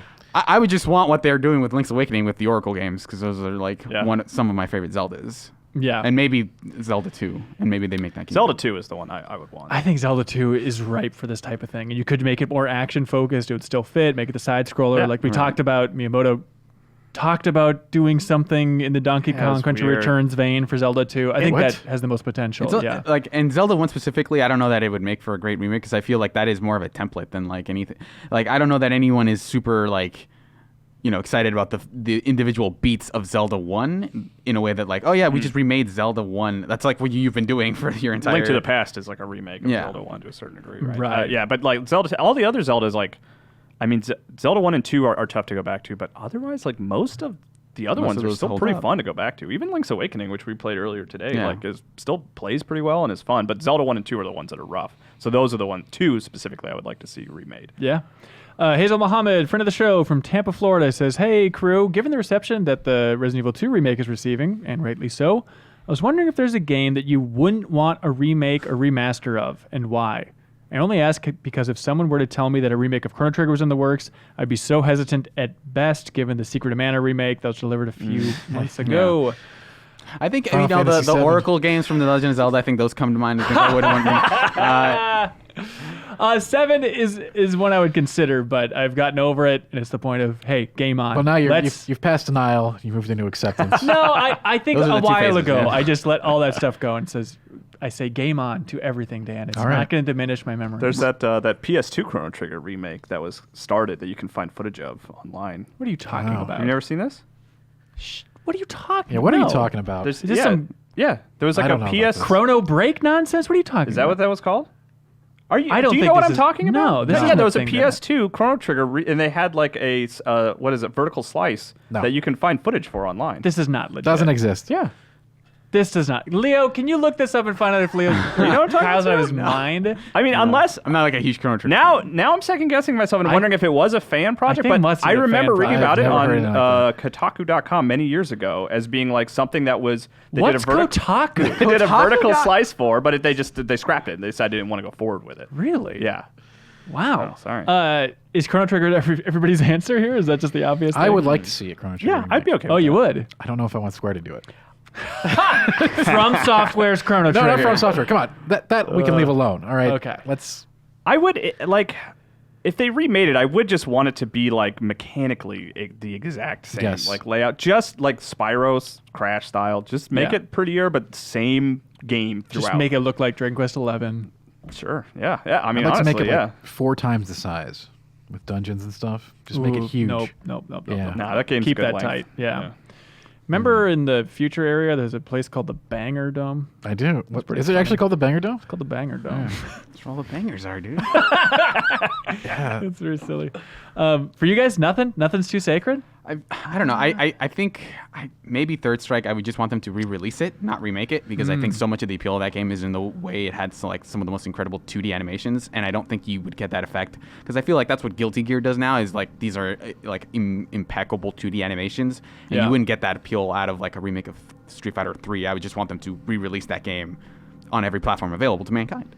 Yeah. I just don't think remakes diminish the original at all. Like even if the remake's bad, it doesn't change Yeah. the fact. So I don't care. Yeah, Like the remake. most holy thing is like Shadow of the Colossus in my mind or something. It's like, they've done a good job with those And remasters even and if- remakes even several if they did times a now. bad job, even if the remake was bad, I would still love Shadow of the You wouldn't Colossus. want, little mob enemies surrounding the Colossi. And what about RPG progression systems? Oh, yeah. Some sort of hard gating. Yeah. choice. And what if you Yeah, could that sounds hover good. around the Colossi? You know? Wait a minute. Yeah. And you call the Colossi Titans? Yeah. Wow. Okay. Jonathan from Haley, Idaho. Haley says, in my senior year of high school, my friends and I were all playing Quake 3 Arena in the student IT lab. The room was a giant fishbowl, windows on all familiar. sides. One day, as we were participating in our Frag Friday ritual, the principal walked by and saw us. He stepped in and asked what we were doing. My friend piped up with the ultimate save. He said, "We're testing the multiplayer function of the game I'm making." And everyone in the group went along with it, and they didn't get in trouble because the president or the principal believed them. And everybody clapped. Can you Yeah. imagine that? The principal would be like, "Well, What are you making? Quake 3 Arena? Good job. Good job. That's good. That's smart. That's like quick thinking. That's good. That's good. Leo? Nobody on the internet has even thought of this. Wow, is this just a beautiful dream that I Yeah, had? you have. Yeah. You're a I gotta beautiful. look this You're a up. radical dreamer, as some You were say. just playing Chrono Cross and. Hang on, can someone get my hand over to cereal for that? Okay, thank you. There you go. Let's see. Joseph from Gresham, Oregon says, "Hey, as the next generation of consoles are rapidly approaching, I'm curious how the Game Informers think games as services such as Overwatch and Rainbow Six will transition to next gen." Very easily. This is a good question. Yeah. Do you think it'll just be day one of the new consoles? Here's Overwatch on next Probably. gen. Yeah. Crossplay with the previous gen. Yep. Really? Crossplay is interesting because I don't know if that's a guarantee, but I think people would be super mad. But like at the same time, like, you know, I don't think there's crossplay on Siege between PC and PS4 as of now. So that's maybe the big obstacle, unless that's like the big like selling point of the new consoles. Is like crossplay is just a standard now, which would be nice. So Leo, what do you think? Rainbow Six Siege within the first 6 months of the new consoles? Yeah, if Ubisoft has a history of being there day one with new console Yeah. launches, I feel like it'd be the same if they had an established game they want to bring over. But are they ever there day one with like a port? I mean, this is sort of new territory. Yeah. And I think more now than ever with the generations sort of being less significant upgrades, I mean, in terms of what you can do, in terms of capabilities, you know, it's Yeah. not like going from an NES to an SNES or anything like that. Like, Right. There's also the question of how long they end up supporting PS4 after PS5 comes out. Yeah. If they port it to the new console, I'm sure some people will be upset. Yeah, for sure. Kyle, you finished Googling and you're insane. Yeah, I got to look it up later. I'll find it. I'll I try to- gotta check Google for I my found something, home. but it looks fan made. I got to find something. It's going to Okay, give us buddy. a blurry screenshot tomorrow morning. A series of notebooks and My drawings. plan was to remake Chrono Trigger tonight in the PlayStation Yeah. 2 engine, but you guys are right. the PlayStation 2 engine. The singular PlayStation 2 Yes, engine. one PlayStation 2 engine, please. Trent from Chicago, Trent Magnuson, that is. He says, "Hello, governors." Hello. I was watching Tack and Kim replay Legends of Mana yesterday. Yeah. That's a cool How'd that replay. go? That was a cool replay. Oh, cool. And the second game they covered in the video was one I never heard of before, Shadow Hearts Covenant. It's a good game. After hearing Kim gush over it, I began to wonder if she's simply drawn to any game with the word heart in the title. It got me thinking, are there any particular keywords in a game's title that automatically turn you on or off to it? They could be in the title, like a word in a preview or a review. I, for one, am a sucker for sci-fi, and I'm intrigued whenever I see space opera in a game write-up. It makes me think of Mass Effect. Other examples could be Hanson, thumbs up if the word dinosaur is involved, thumbs down if the word difficult's involved. Reiner, thumbs up if the word Chicago is involved, thumbs down if the word party game's involved. Dan Tacky says thumbs up if the word cards involved, thumbs down if the word fun's involved. Did you write this email, Hans? I did not. I don't know, yeah, if you put the word like tactics in a title of a game, I'm going to be much less interested in it. Grid. Yep, that classic 3D. thing. 3D. Oh, is there any good game with 3D in there other than Sonic 3D Blast? Earthworm Jim. Yeah, I don't. Game Hang sucks. on. That game is awful. What is the best game with 3D in the title? Oh, Ocarina of Time 3D. I think the remake's called 3D. Is it right? called 3D? I think so. And Majora's Mask as well. Yeah, I guess so. I guess that works. There's got to be some 3DS game, Yeah. another one too that hasn't. I always That's like a that- remake, I like but- that there was a while where all the DS games, the acronym, the title had to have like some DS. acronym. for Resident Evil, DS. Deadly Yeah, Silence. yeah, stuff like Dual that. Strike. Yeah, very fun. What fun times. Jeremy from Santan Valley, Arizona, Old AZ. he says, "Hey guys, Confused. What are we waiting for here? I think Ben Hansen and Dan Tack should switch personalities on the podcast." Yeah? All right. All right, hey, Are you we got a real switching big seats? show. We got a real big show. Hey, Dan, you hate fun? Hey. My God, it's like an echo. Mike- I know. It's amazing. Mike from Miami, Florida, writes in, says, "Now, am I Dan Tack streaming or Dan Tack in the office?" Ahoy, Ben and mateys. I recently played through Dark Souls 2 and noticed that when your character pops souls, he raises his arm and there's a soft glow around his fist. What do you think it's like to pop a soul? And if you were the developer, What would you have done otherwise to represent the using of a soul? Yeah, get a load of this guy. What is he doing over there? Whoa, I don't know. This show's really cool. Woo! What? Am I missing something? God, What? Yeah. Okay. we got a real big show today. All right. Yeah. Big show. Real big show. Oh, yeah, real big show. Best guest. Kyle, clap in. Okay. I would have the souls running throughout their entire body to answer your question. Okay. Thank you. Like it was an aura or something. Joe from Roselle, You guys Illinois. nailed it, by the way. Thank you. I don't want to jump away from that too quickly. But. Joe from Roselle, Illinois you. wants to know, how do you think Mortal Kombat 11 is going to run on the Switch? Probably 30 frames. I could see that. Or they lowered the textures. Sorry, it looks like you just had a ghost pepper. I know. I don't know why. Have they said anything about the switchers? And they haven't shown it, right? No, I don't think they've shown it officially, but They're going to hide that thing like it's a governor's yearbook, ladies and gentlemen. you won't believe what Wow. Scorpion did this time. Wow. Let's Like see. an old tweet from before you got hired on SNL. Oh. Nicholas Cole from Isanti, Minnesota. Never heard of it. Says, hey, crew, especially Leo in the booth. Howdy. Today I was listening to a different podcast, sorry. What the? And one of the hosts was saying that they think Apex Legends is going to fall off dramatically after the first 2 weeks. I feel like this game isn't going anywhere, which brings me to my question. What has been your biggest fail in gaming predictions?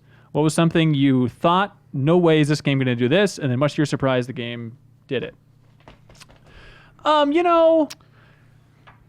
I think it's fair to say that Fortnite is the biggest shock I've ever had in this office. Going on that cover story trip, being what I thought was the biggest fan of Fortnite, and going on that cover story trip and being as optimistic as I could be about what we played on that cover story trip, and then the idea that that is the biggest game in the world. Well, not that, though. Well, yeah, the thing you saw wasn't the thing that ended up blowing up. Yeah, I guess be that's fair. true. But still the game called Fortnite, The pivot, with those mechanics, certainly. yeah, is going to be the biggest game in the world. I would not have believed you. I would have thought you were insane. I would, if a time traveler came back and he seemed pretty convincing, like I saw him warp in front of me, but he said Fortnite's going to be the biggest game in the world, I would assume that I didn't see things correctly and that he didn't warp in. Just a hallucination. Right, that it was a Just hide it crazy forever. hallucination. I have a weird one. At when they first had the Xbox One at E3, they had kiosks set up specifically to show off the vibration mechanics in the triggers. Yeah.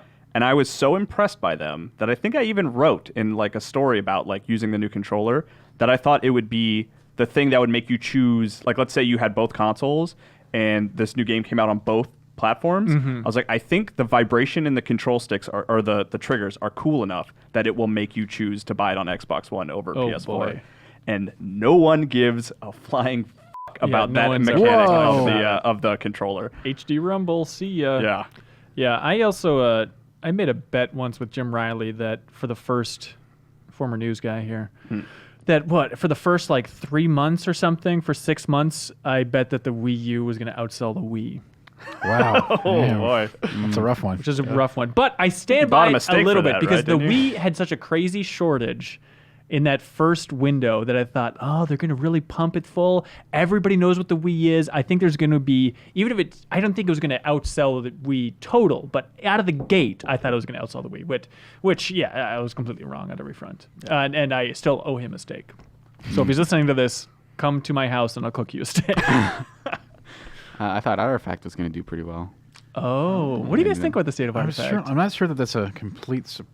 Well, not compared to Fortnite. But I didn't think it was going to do as badly sure. as it's doing. Yeah, I'd agree with that Okay. for sure. I don't think anyone could have predicted that, but like, No.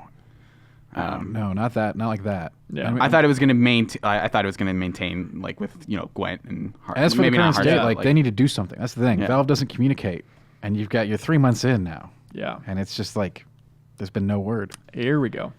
Speaking of which, it was interesting watching Treyarch do that live stream this week, talking about the big Blackout update and Black Ops 4 update overall. And they drove home like, yep, we're aware. The community has demands. They made so many jokes about like, oh, we're going to hear a lot from this one. But also, they apologize for like not being more open and communicative, which is nice. It's nice to see a studio that that was the huge message on that cover story trip. Is like, we're being wide open. We're talking about this. We got a roadmap for the future. And then I think the community's been a little bit outraged towards the end of the season, leading into this one about how distant they felt. Sure. You know? All right, I was hoping for more insight. I mean, no. You're absolutely right. It was super hot out the yeah. gates. They were Yeah. immediately responsive, and then there's been some time between updates and sessions. Right. I read this next email in the office, and it makes me laugh. And as Are we Kyle was swapping giving his very personalities now? insightful answer for the last one, I read it again, and I still think it's the funniest thing. This is Seth from Wapaka, Wisconsin. He says, "Hello, Ben and the gang. I thought it'd be incredible." It's too good, apparently. Do you need someone else to read that? It's so Do you need to silly. swap personalities with someone? Oh, yeah. No, okay. I thought it'd be incredible podcasting if you and the others spent 30 full uninterrupted seconds. What could this Laughing possibly uncontrollably? be? 30 full uninterrupted seconds blowing kisses at each other.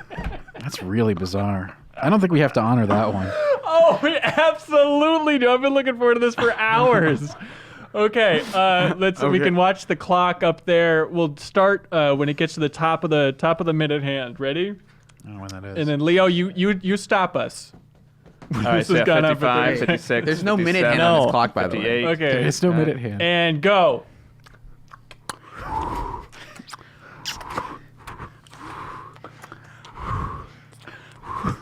I hate this. This is what we're reduced to.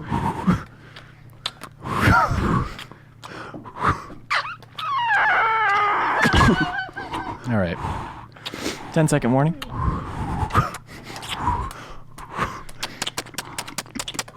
Jeez. All right. All right, we're good. That has got to We're be 30 seconds. Okay, great. Sorry, I did not that mean to has got to be spike one it. of the strangest requests. Why was that making you laugh so hard? Because that's the dumbest thing you can do. Anyways, Nick from All right. Fowlerville, Michigan says, "What's your Here favorite we go. movie?" I used to drive by there all the time. Oh, really? Yeah. Favorite Fowlerville. Did you specifically pace it so it's like after this inane segment, I did not. we're going to have... Wait. What's your favorite movie? Jurassic Park. Of all time? Yeah. I hate this. Godfather. Which one? The original. The original third one. No, definitely not the third one. Oh, okay. Princess Mononoke. Really? So, yeah. Probably Shaun of the Dead? That's good. Wow. Hey, I got Leo? a big range here. Kingsman, The Secret Service. Really? Number one? Freaking Leo. Probably. That's interesting. An Attack Corgi, here we go, from Vancouver, British Columbia, here we go, from Canada, here we go, says, "Hey, what do you wish people would stop asking you for the love of all that is holy? I have an answer to this. I work in architecture and people always have some kind of building plan they want me to review." I guess that'd be fun to ask somebody to review a building plan. Dantec, yeah, what do you got? I wish they'd stop asking me to blow kisses to my colleagues. That one gets me every time. It's setting up video. It's a lot of when you're setting up for an interview and stuff. People say, "Hey, what's my motivation?" All the time. It's funny every time. I'm not a fan, but I'm able to smile and nod a lot. For this podcast, people are into podcastinginformer.com, and they have so many good suggestions, good questions like, can you blow kisses for 30 seconds at a time? The best one we've ever had. But we get so many emails, and it's these two things, and we've answered both of them before. Someday I feel like we're going to do, okay, everyone that's writing in about this, we'll just answer this again. People want to know what games we would live in for the rest of our lives, and if you could swap a game series developers, which one would you interesting go? questions. They're great questions, but had those it come for in you. all the time, and we appreciate it. To podcastinginformer.com, and we'll never answer them again. I refuse. From Software Zelda, that's all you get. Yeah. Oh wait. Yeah. We actually That's all already you did that. need. That's Yeah, true. pretty fair. Oh, here's a great one from Robert from Montgomery, Illinois. He says, "Happy Thursday." Thank you. Sure. No? Put your hand down. I've been wondering what song or track plays in your head. Don't overthink this. Okay. When you think about the following franchises. Oh, boy. Okay. Ready? What? Yeah. Legend of Zelda. The field theme from Ocarina of Time. Correct. That was mine. Yep. Okay, hang on. Mario. 1-1 from the NES version. You just do 1-1. that. I think I might go like athletic theme from Mario 3. There's a weird one for me, but also the menu screen from 3D World, I think, is like the one. Do you remember how that goes, offhand? Oh. Yeah. I like that one That's a lot. good. It's weird. It's whatever one I have had stuck in my head more. And I think like Mario, it's classic, obviously, but like athletic theme probably has been stuck in my head more. Sonic the Hedgehog, Casino Night Zone. Green Hill Zone, Yeah, Green Hill. City Escape. GTA, Wait, from Sonic Adventure? Sonic Adventure 2. Oh, weird. All right. GTA. So that Russian hip hop that opens the GTA 4. Oh, that's interesting. Kanye West's Flashing Lights from GTA 4. I think of Running Down a Dream from San Andreas, I think. Okay. Yeah. Yeah. Pokemon, it's just trainer battle. Yeah. Is that the opening theme to Red and Blue? No. Okay, well then that's mine. Yeah, I'm That's gonna go with that too. dun-dun-dun-dun, Yeah. dun-dun-dun-dun. That's the one. Okay. Yeah. All right. Final Fantasy. The menu theme. Really? The prelude thing? The victory refrain. It's not like a song, but just that. I'll go with Dancing Mad or One Winged Angel. For like the song that plays in your head, I think I might go like Man with a Machine Gun Arm from 8. It's definitely a weird choice. Correct. Yeah. Metal Gear. I mean, it's just Metal Gear theme. Yeah. Yeah, there's no question here. Maybe Peace Walker theme. I think of Fortune's theme actually with the saxophone, just because that was such a standout theme, and it's so cool for the boss fights. So, Right. Arturo from Puerto Rico, he writes in saying, hey, do you guys know Onion Games? They release stuff like Dandy Dungeon, Million Onion Hotel, and recently Blackbird. Yeah, they're a really fascinating developer. They go back to like Love to Lick, where they made, his Tulip? Yes, Yeah. Tulip and all these old weird Japanese games. But it's like this awesome small Japanese indie studio that cranks out these insanely strange games. Dan, I made you play Dandy You did, Dungeon. and I did play it for a long time, but I did fall off of it eventually. too. But I played it for hours. Yeah, we talked about it on the podcast. Yeah. It is really cool. It's my favorite that they've released. I played Blackbird. They released that I didn't know they had a late new one. last year on Steam. It's like a side-scrolling shooter. I wasn't that into it, and it's pretty aggressive when it like restarts you when you die and stuff. But also he says, P.S. Leo's a gem and one of the best additions to replay into the crew's dynamic as a whole. Seriously, what a funny dude. Thank you Yay, so Leo. much. Good job, Leo. I was telling Leo the other day, my favorite YouTube comment that I've seen recently. Yeah. You can't spell love without Leo V. Yeah, I saw that too. That really makes you think. That's good stuff. Do you think about that a lot, Leo? Every second of every day. Wow. It's really plummeted his productivity. All right, Marvin D wrote in from Baja, Mexico with everybody's favorite game. That's right, you guessed it. Is this quote from John Wayne or John Marston in Red Dead Redemption 1? Ready? Yeah, I guess. Okay, is this quote from John Wayne? So Red Dead 1 specifically. Only Red Dead 1, Okay. so it's more distant. Ready? I'm going to say it without either impersonation, although both would be hard. very fun. A man deserves a second chance, but keep an eye on him. Seems like John Wayne. I can't even begin. a This John game. Wayne. This game is rigged. It's John Wayne. There we go. Also, unclear if these are John Wayne characters or how this works. Hopefully characters. All I don't think we battles- want any Yeah. actor John Wayne Yeah, quotes. don't read his Playboy interview. Definitely It's not. rough. All battles are fought by scared men who'd rather be someplace else. John Wayne. John Wayne. John Wayne. Be honest, though. It tastes bad enough to kill a man. That seems like Marston. Wayne. I don't think Marston was ever that. That's Marston. Oh, okay. I hear you speak, and suddenly I'm reminded of how the people I respected most of my life had a problem with authority. Marston. That's the most Marston-y line, yeah. Hey, if you find yourself in a hole, first thing to do is stop digging. Wayne. Wayne. That's John Marston. No. He Oh, really? invented that I was about to say, quote. I don't know if he- wait a second. Men are born, and then they're formed. Wayne. Marston. Marston. Marston. Oh, I'm bad at We all need friends, old-timer. We die alone, but we live among men. Wayne. John Wayne. Marston. Marston. You're This is a short tough on game. ears and long on mouth. That seems like a Wayne. Wayne. Wayne. That's actually Wayne from Wayne's World. I know. which is That's why I very knew it. Oh, you mean Lil Wayne? That's right, the original Wayne. Oh my gosh! Hey, you'll never guess, but people wrote in with a certain topic in mind. Someone says Shin Chan, is the greatest piece of art in human history. I'll be damned. Dalen Briggs from Clinton, Iowa says the 007 franchise.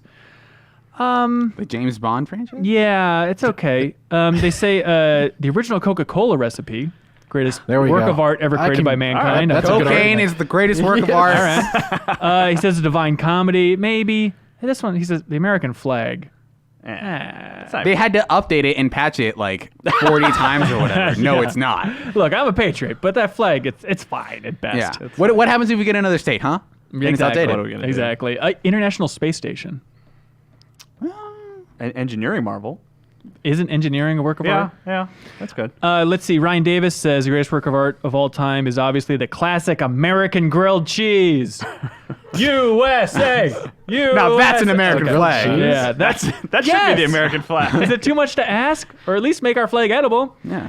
Perzan Terrell says it's the Sistine Chapel. All right. Yeah. Owen Gray says it's Twilight Zone. A lot of good stuff in there. I don't know if I good agree, short but stories. it's very good. I'm glad that we got all those in there, Podcast though. all about. Oh, you think we're done? Nick Olson from York, Pennsylvania writes in, and he says something insane. Remember back in 2017 when the subreddit r/place was made? It was a social experiment to see what would be created or destroyed if Redditors were given 72 hours to place single pixels on an enormous blank canvas.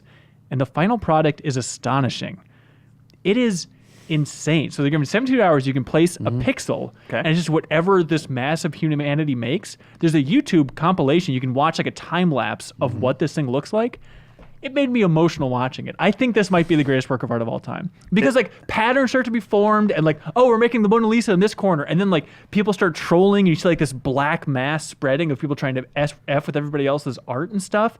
It's incredible. So it's like it's the opposite of that Molyneux mobile game. Yes, kind of? it kind of looks like that though. It's But like look Twitch it up. Plays Dreams or something. Yep, it's Interesting. It's, That does sound cool. Yeah, the subreddit Placed. Look up that YouTube compilation. It's incredible.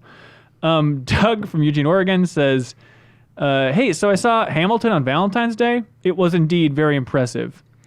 But when I start to think about the greatest work of art of all time, I don't know.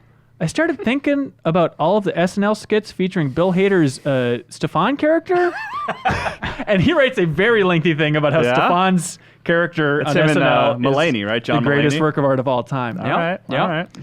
Oh, also, I'm sorry. That was Eric Howder that wrote that in. And then Doug from Eugene, Oregon writes in and says the greatest work of art in human history is the single peaceful death in the Star Wars universe. So people are doing a good job. People doing a real good job. Okay, what do you guys like for email of the week? I like mistake, like when you your incorrect predictions. I liked. Okay. I'm partial to switching personalities. I'm sure that will be a fan favorite. Okay. I didn't like being in Dan's body. I mean, I'm going with blowing kisses by a mile No, definitely personally. not. We don't want to encourage that. Okay, don't want to encourage kissing on the podcast. I liked the games you wouldn't want Good remade, but you questions. guys. Oh, here. Good question. I like the song that pops in your head. Yeah, I like those. My two are that one and the one I just previously mentioned. Okay, what do you guys like? Song. Song's fine. Song? Yeah, we'll go with song. Okay. Okay, be excited for Robert from Montgomery, I Illinois. am excited for All Robert. right, good. That's good. Robert, here we go, Robert. Good job. We could even revisit that list at some point with more games, I think. Love you, Robbie. All right, thank you so much. Podcastgameinformer.com for all emails in the future. As for now, let's go on a little audio adventure, Dan. Let's do it. Let's go on an audio adventure. Hey, Grippy show today. He took your personality again. Whatever.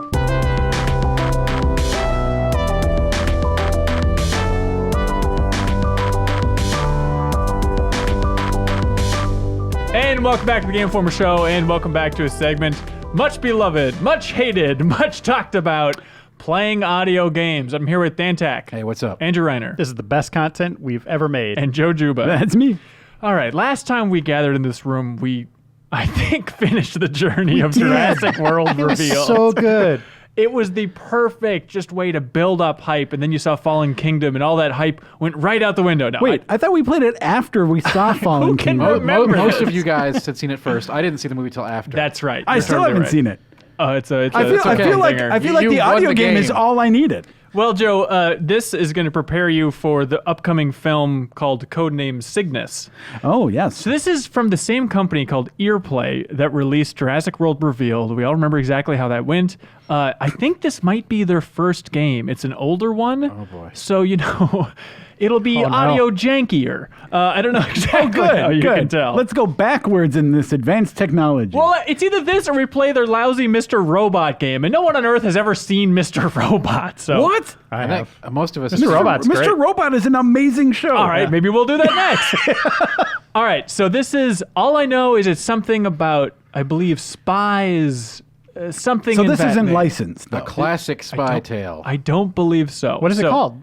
It's called Codename Cygnus. But how this is going to go is we'll go around the horn and each give input for what we want to happen next with this. We should mention Amazon Alexa, which is sitting on our table, which is how we're going to be playing this. The worst gaming device known to man. Just to get that out of the way up front. I mean, you'd be better off with like an N gauge. Right. Yeah. Also, last time we changed it, so we don't say Alexa because that's lame. We say, computer, play swing music. I couldn't find any swing songs. Perfect. What All do you right. think this is? 1998, I man? was hoping for something fun. Okay, well, let's kick this sucker off, huh? Earplay's finest. Computer, play Codename Cygnus. Oh, I'm so excited. Is your earpiece working properly, Agent? Mm-hmm. I believe we lost you for a moment. Don't disturb your cover at the card table, but please acknowledge that you can hear me. Request 2 cards this turn. Say 2 cards. 2 cards. You are good, friend, but not good enough for the likes of Vasi Markovich Krasnov. Monsieur Krasnov raises 50,000. This is too much for me. Armano Tomasi folds. Just start in the middle of Casino Royale. Excusez-moi, it is your turn, Parker. Are you in or out? I see no point in you folding with a full house, aces high. You could lure him in by calling the bet, or try to force him out by raising. Do you want to call or raise? Raise $100,000. Jordan Parker sees 50,000 and raises another 50,000. Oh, okay. Back to Monsieur Krasnov. Tovno! Monsieur Krasnov? Got a great poker Is that face. Cookie Monster? Yes. Heart attack. What happened? Very well done, Agent. Perhaps you should compound your win with a flirtatious joke to a tablemate. There's the German player to your left, Lizette Schaefer.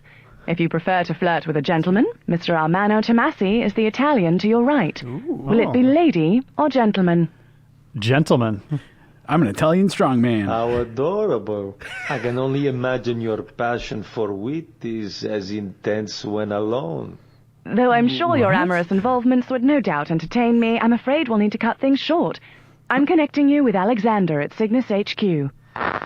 We're extracting you from the Parker cover immediately by order of Director This is Matthews. like the worst in media You're res needed of all elsewhere for a time. crisis situation. To confirm, say acknowledged. Acknowledged. Nice work. Krasnov will not take it Cool. well if you cash out now. Wait, you're just He's yelling also not acknowledged one at the to table? respect insincerity or excuses. To cause a scene and stop the game, you can claim the competition is too weak to continue playing.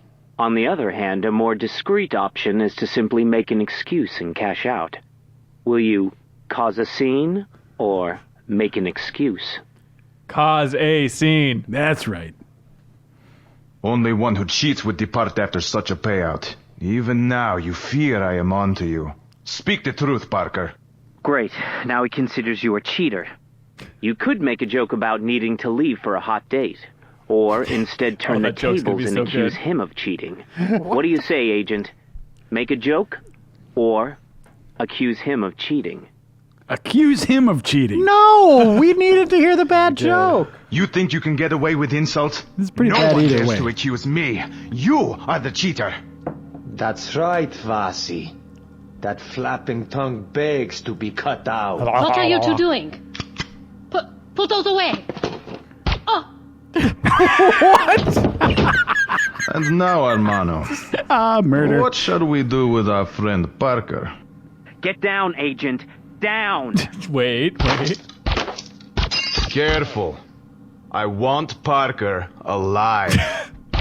Keep crawling, Agent. Get behind the box. Keep shooting at him. Keep your head down. They're getting closer, Agent. You have two options. You could jump one of them as they near you, or you could toss a lighter into that puddle of alcohol. Oh. Do you want to jump them or throw the lighter? Throw the lighter. Wait a minute, did you take Dave's turn? No. Oh, okay. That worked perfectly. Seems you took out Tomasi. Just burn that man alive. Kill him. Tomasi, that guy. A more formidable opponent than I expected. Do not think this is the end, Parker. We shall play again. Your best exit is the window, Agent. You're 2 stories up, but there's an awning for a tobacco shop to break your fall. Didn't he have when a you're gun? ready to jump, say now. I don't even get to pick anything. Now. You never get a choice. I had acknowledged last time, and I have now. It's funny the constraints they have to work from for these crappy games where it's like, okay, you're recording a podcast before, now this time it's like you're the worst those agent of stories all about time, you. just Literally the waiting worst to agent. hear about what amazing, your Agent. options are. But there's no time to waste. We have a hostage crisis for you to handle, What? and I'll brief you in Whoa, transit. this is hostage Your driver crisis. will arrive at your location for extraction in 3, 2, 1.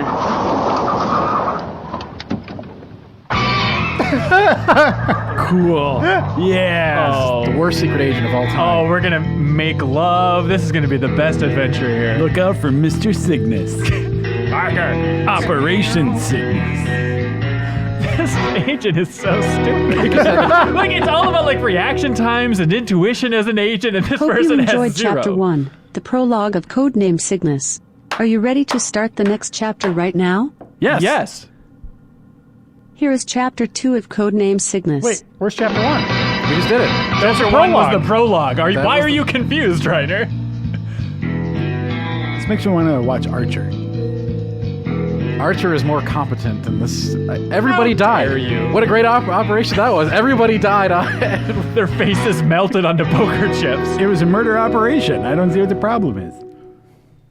Director Matthews would like to speak to you about your mission. I'm connecting him now. Matthews here. Is this... Damn it, Alex, is this thing even on? You're loud and clear, Director. Watch the tone, Alex. What era is this? If you read me, Agent, please say affirmative. Affirmative. Excellent. I heard you perfectly. I said it was confirmed. You know, it's said and then... there you go. Watch it, Alex. I'll have you reviewing security footage in the basement for the next 6 months. With Phelps. I'm pulling up the mission brief, Director Matthews. I have the dossier big right head. here. In a folder. On paper. Where it should be. What? Agent, we have an emergency hostage crisis at the French consulate in Back Bay. 6 diplomats are trapped in the building after hours, held captive by armed thugs. That's your Back We Bay believe right this here. is the work of Neptune, the man with no country, and his Oh my organization, Trident. Yeah. We don't have any demands from them, and all attempts at contact are met with radio silence. We're flying blind, so we can't just storm in and rescue the hostages. We need you to find out what Neptune and Trident are doing, so we can rescue the hostages safely.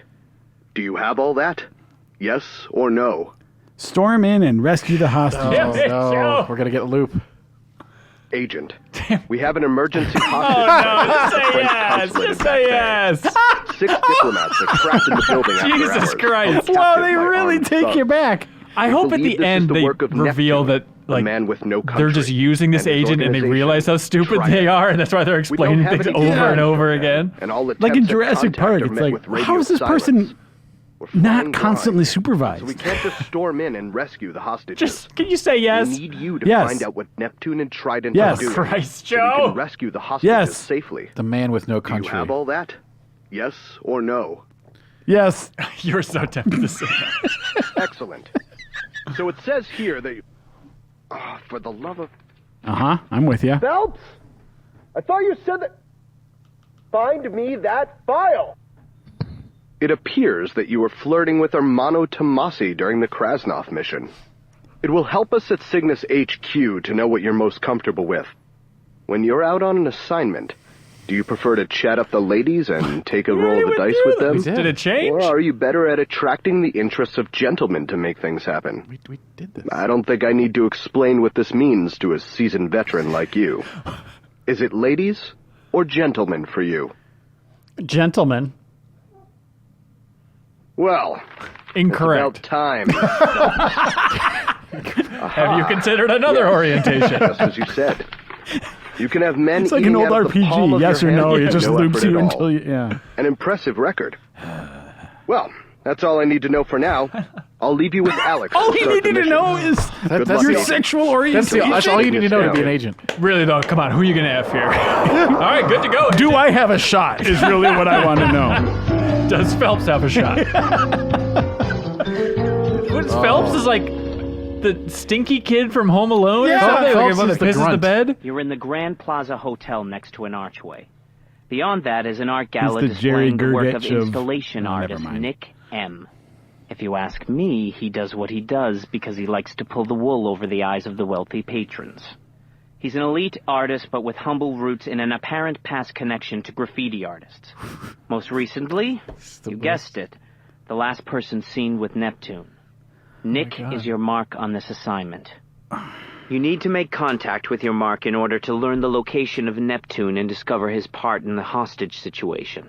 To acknowledge that all is clear, please say, acknowledged.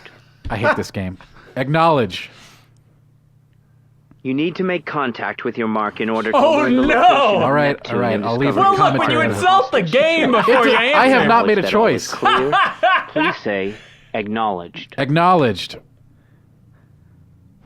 Look, I think they know who's able to handle the tough choices. Right. And who's not. And I Looks like think you're they know establishing a who's point down of to F, and observation. apparently it's I'll Reiner. keep He's scanning constantly the cameras. answering that one. What Now is that's that? the look of someone who could use a drink. Lucky Oh. you. I got your libations right here. Is this Pick a your poison. robot? I got you right Reports here. Are we indicate drinking that in a the most giant commonly sphere? ordered Like- drink of this hotel bar is the martini. You could order the martini to blend in, Shaken. or take your chances on the house specialty. Will it be the martini or the house specialty? House specialty. What kind of bar only offers Someone that likes martinis to and try one new things, other eh? rotating drink? I'll mix you up a scorpion. Have it ready for you in no time.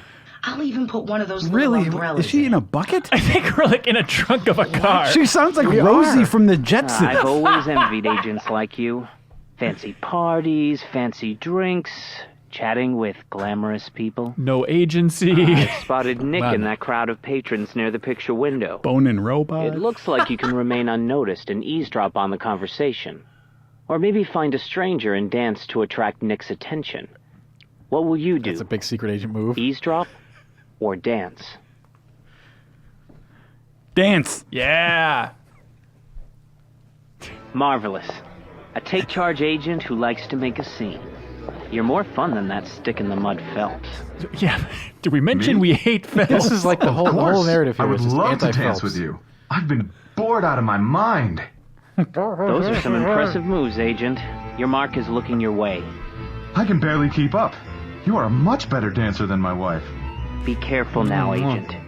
Keep out of unnecessary conflicts. All she cares that's what about we've is been doing. Art this and Nicholas that. Oh, Who wait. cares? Who's Nick? I mean, who makes art out of popsicle sticks anyways? And isn't that just craps? Oh my And you know, God. I hear she's getting involved with these environmental fish fanatics. Ah, he's talking about the Trident organization. Troy McClure? Neptune's group. I'd use the last moments of the dance to finish attracting your mark. You could try a wild finishing move, or charm a smile and a laugh from your dance partner. Finish him. Will you go for a spin or a smile? Spin. Yeah. Spin kick. Whoa! Whoa! You're doing That it! was amazing. Well done, Agent. Your mark is headed your way. What? That's Holy. It's such a long Wait a minute, shot. where are you going? Hey, don't you want my number? Would you like to consider continue To breathing? greet your mark, Yes or no? you can either try a wink to be charming, or a casual hello to play it cool. Say hello or wink. Wink. Yeah, attack. To greet your mark, You can either try a wink to be Oh, charming. I'll pause before I or a congratulate you on your casual choice hello next to play it time. cool. Say hello or wink. Wink. Maybe it's because you weren't actually winking, Tech. That's the problem. I think you've got something in Oh. your eye, stranger. I'm Nick, but you already knew that, I'm sure. Sounds like robots. They all sound like Cut to robots. the in a chase, dance agent. hall. You need to with gain this the game? confidence of your mark fast. To start, you can either coyly offer to buy him a cocktail, or be more forward and ask him to dance. What do you think? Cocktail or dance? Dance, sucker! Cut to the chase, agent. Yeah. You need to gain the confidence of Wait. your mark fast. Really? Is it redoing it? Yeah, you got to be really. You can Oh either my coyly God. offer It's to pretty. buy him It's a pretty cocktail, specific. How much or was be more Amazon Alexa's forward though? I'm and thinking ask about him to buying one. dance. What do you think? Cocktail or dance? Dance! I'll Yes! dance, but I doubt you can keep up. This is the Nice old secret work. agent trick. Just do what you do best. I hope we each have to say 1 foot at a time. Gotta hand it to you. I wouldn't be Nick surprised. is smiling over your shoulder. Dancing with a killbot. Time to wrap this up. Well, we danced. Give me all the You can info. appeal to his intellect with a quote from his favorite artist, Banksy. Oh. Or try to gain his confidence by pointing Obey. out that he's got a spot of food on his lapel. A spot of food. Do you tell him about the food or the quote? Food. Ah, clumsy me. There, much better. Most people wouldn't be bold enough to point that out. Thank you. Reminds me of my Again, favorite I've artist, got to Banksy. hand it to you. A job well done. You've gained the mark's confidence. We could all be secret agents. Perfect By timing, these too. qualifications. Agent Delphi has arrived with the equipment you'll need. Joke's on him. I didn't She'll tell him about rendezvous all with the you by the food on back his door face. in less than a minute. A member of the waitstaff will arrive to claim that you have a phone call. Pardon me. You have been requested on the phone. That's it. Time to say goodbye. The telly. Goodbye. Perfect timing, too. Agent Delphi has arrived with the equipment you'll need. She'll rendezvous with you by the back door in less than a minute. Okay. A member of the waitstaff will arrive to claim that you Start have a your phone clock, call. Dan. This has to be exact. Pardon me. You have been requested on the phone. That's it. What? Time to say goodbye. Goodbye. What a shame. Beautiful. I'll anticipate your return. He Back to sounds my handsome. charging station. Where I cover myself in food. Very punctual, Agent. 11 seconds early, in fact. I see they have you working the social engagement. Better you than me. But I am here to lend my expertise. And I've brought the necessary equipment from my lab at HQ. Your first objective will be to distract your mark. Occupy his attention to draw him away from the crowd. We just did this. I've got 2 options for you. Dance? If you don't mind making a mess, this device is a small explosive. Hey! Press that button in and leave it behind a potted plant. Or any medium-sized These object, secret agents really. are terrible. And it will go off 30 seconds later. These are like the You secret can grab your agents in a mark's hand and Lego run for a game. safe place. Or if you prefer a more discreet approach, here I have a Poison. perfectly forged bill of sale for his piece. Spider blood. It will appear as though the dealer sold it without his permission. I'm sure he'll want to discuss it privately. So, would you want to use the explosive or the forgery? Forgery. Interesting choice. Wow. According to Cygnus standards, a good spy does play into their own cover well. All right then, here you Yeah, are. or we could use a bomb. I mean, hey. Your second objective is to administer a dose of truth serum to your mark in order to obtain Neptune's location. Also, invent Again, there are truth 2 serum. options. Sure. For the charismatic agent, I have the serum in pill form. You would need to charm or trick the subject into ingesting it. I'll put it in my mouth and On then the make other out. hand, a more physical agent might prefer this writing pen that doubles as a syringe. If you find the right moment to use it, We got some mad a tech simple over prick there. on the skin will do the trick. So will it be the pill or the syringe? Pill! Yeah.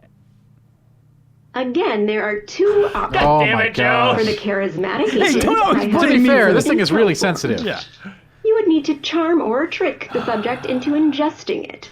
I mean, I On the apologize. other That was my hand, mistake. A more physical It's not agent always might my prefer fault. This writing pen that doubles as a syringe. If you find the right That sound moment to effect use from it, the syringe is simple real weird. prick on the skin will do It's the a trick. pen that looks like a syringe. So will it be the pill Okay, or the no more of that. syringe? Pill! Always the diplomat, I see. You I'm got sure it. you'll have no problem charming your subject and using this pill. I like taking this character seriously. Like, she didn't hear There you go, what the Agent. agent wanted, so she just Everything's repeats her wrong. entire spiel. Like, It's up to okay. Something like this. Delphi is a brilliant I get it. agent. This is actually And if just a you ask parody of me, Secret Ages. often overlooked by Matthews. Her marksman scores are off the charts, and as you see, How does she's she quite stack up to skilled with Phelps, gadgets. Still, she's nothing compared to you. Okay, Agent, better hurry back to your mark. But everything As compared you to that approach, turd bucket you Phelps. can Don't get me casually let started the on bill of sale Phelps. drop to the floor and draw the mark's attention to it by saying, "Oops." Nope. I can't. That's all I get to do. Okay, Agent, better hurry back to your mark.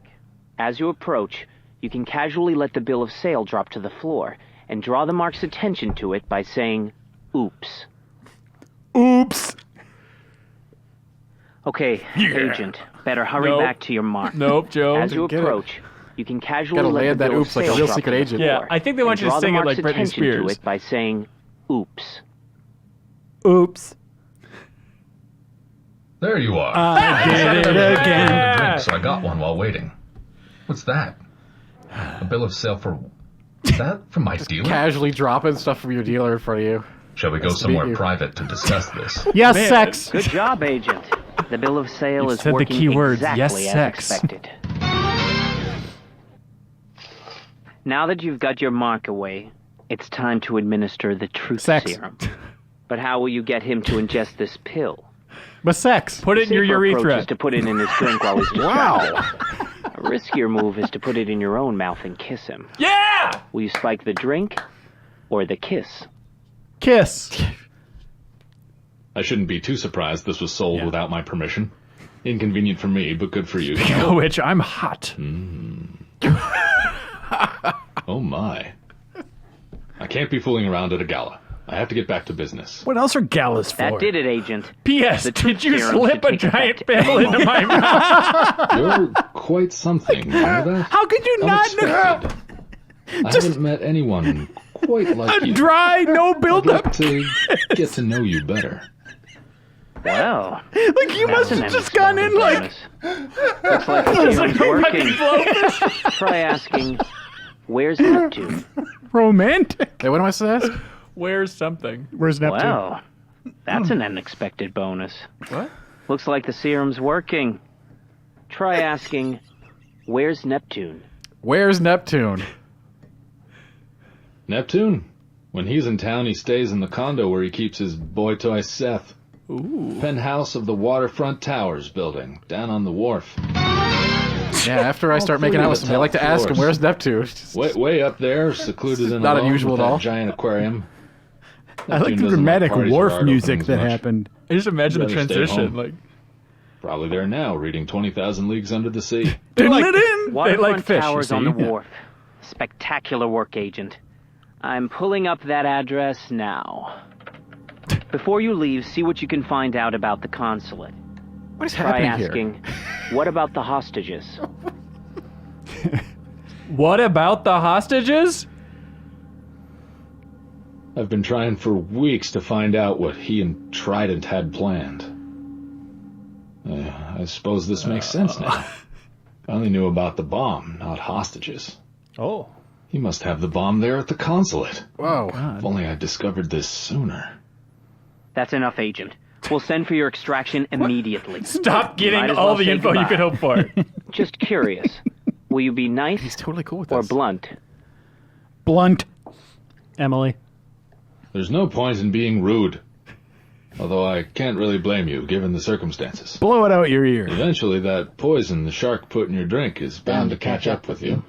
They got us. Did he say poison? Whoa! What a twist. That's right. You didn't know. They were better agents than we were. Matthews! So he knew Stay and he was with just me, making Agent. out with someone who just I drank need a you to poison drink? And slipped him a Well, truth serum. shockingly, they saw through our plot to say, oops, and drop something on the floor. Hi, this is John Myers. I'm the founder of Earplay and the creator of Codename Cygnus. Oh, hi. I'm really sorry, hope John. You're enjoying Cygnus so far. I'm not. And I'm happy to let you know that there are 5 more episodes out there. Five? For free. If you 5? want to know more about Earplay, you can visit us at earplay.com, or you can search for us on Alexa or Google Assistant. We're actually planning several different stories for you to play, so if you're excited to try more, you can support us with a positive rating or review. Oh, man. You got do it. it now, He before sounds you so forget. sweet. We'll save I your feel spot. real bad. So when you come back, there's no you'll reason be to, able Joe. to save Have you resume guys been and pick making up right fun where you of left my off. game? Thanks for playing. That's really what that was. Are you ready to start the next chapter right now? I think that's a good place to end. We'll stop here. Computer, play death metal. Are you ready to start the next chapter right now? No. No. Earplay will save this spot until you're ready to continue into the next chapter. From here you can say, next chapter, listen to preview, Flash forward options, 300 or years stop. post-apocalypse. Someone picks up our save. Computer, play heavy metal. Earplay will save this spot until you're ready Great. to continue into Ryder, the next yes, chapter. can I help you? From here you can say, next chapter. They Listen have to a preview, Stop options, playing. or stop. horror mystery thriller called The Orpheus Device. We got to do that. Really? We got to do that. Oh, Airplay interesting. will save this spot. Okay, Ready to Airplay, we're continue good. into the Stop. next chapter. Stop the I'm game just- already. just We're good. unplug All it. right, we love you. Can I Just throw it out the window. Okay. There we go. And there it is. Thank you for joining us on this adventure with Codename Cygnus and the adventures of Agent Delphi and Boy Toy Seth and all our favorites. Phelps was in there too. Friggin' Phelps. I hate that guy. Do we continue? You tell us in the comments below or should we play the horror one? Gameformer.com. Yeah, let's play the horror It's one. Earplay that made a horror one? Uh-huh. Is it on their site? Because I Yeah, searched it's all on that their stuff on the website. site. I Yeah, saw they have a Jack and the Beanstalk one, yeah. I saw the Beanstalk one, Yeah. but all right, to be honest, I was a little too freaked out. I didn't want to do the horror. Anyways, that's it for this episode of the Game Informer Show podcast. Be sure to tune in next Thursday. We'll have a new episode waiting for you. Bye, everybody. Bye.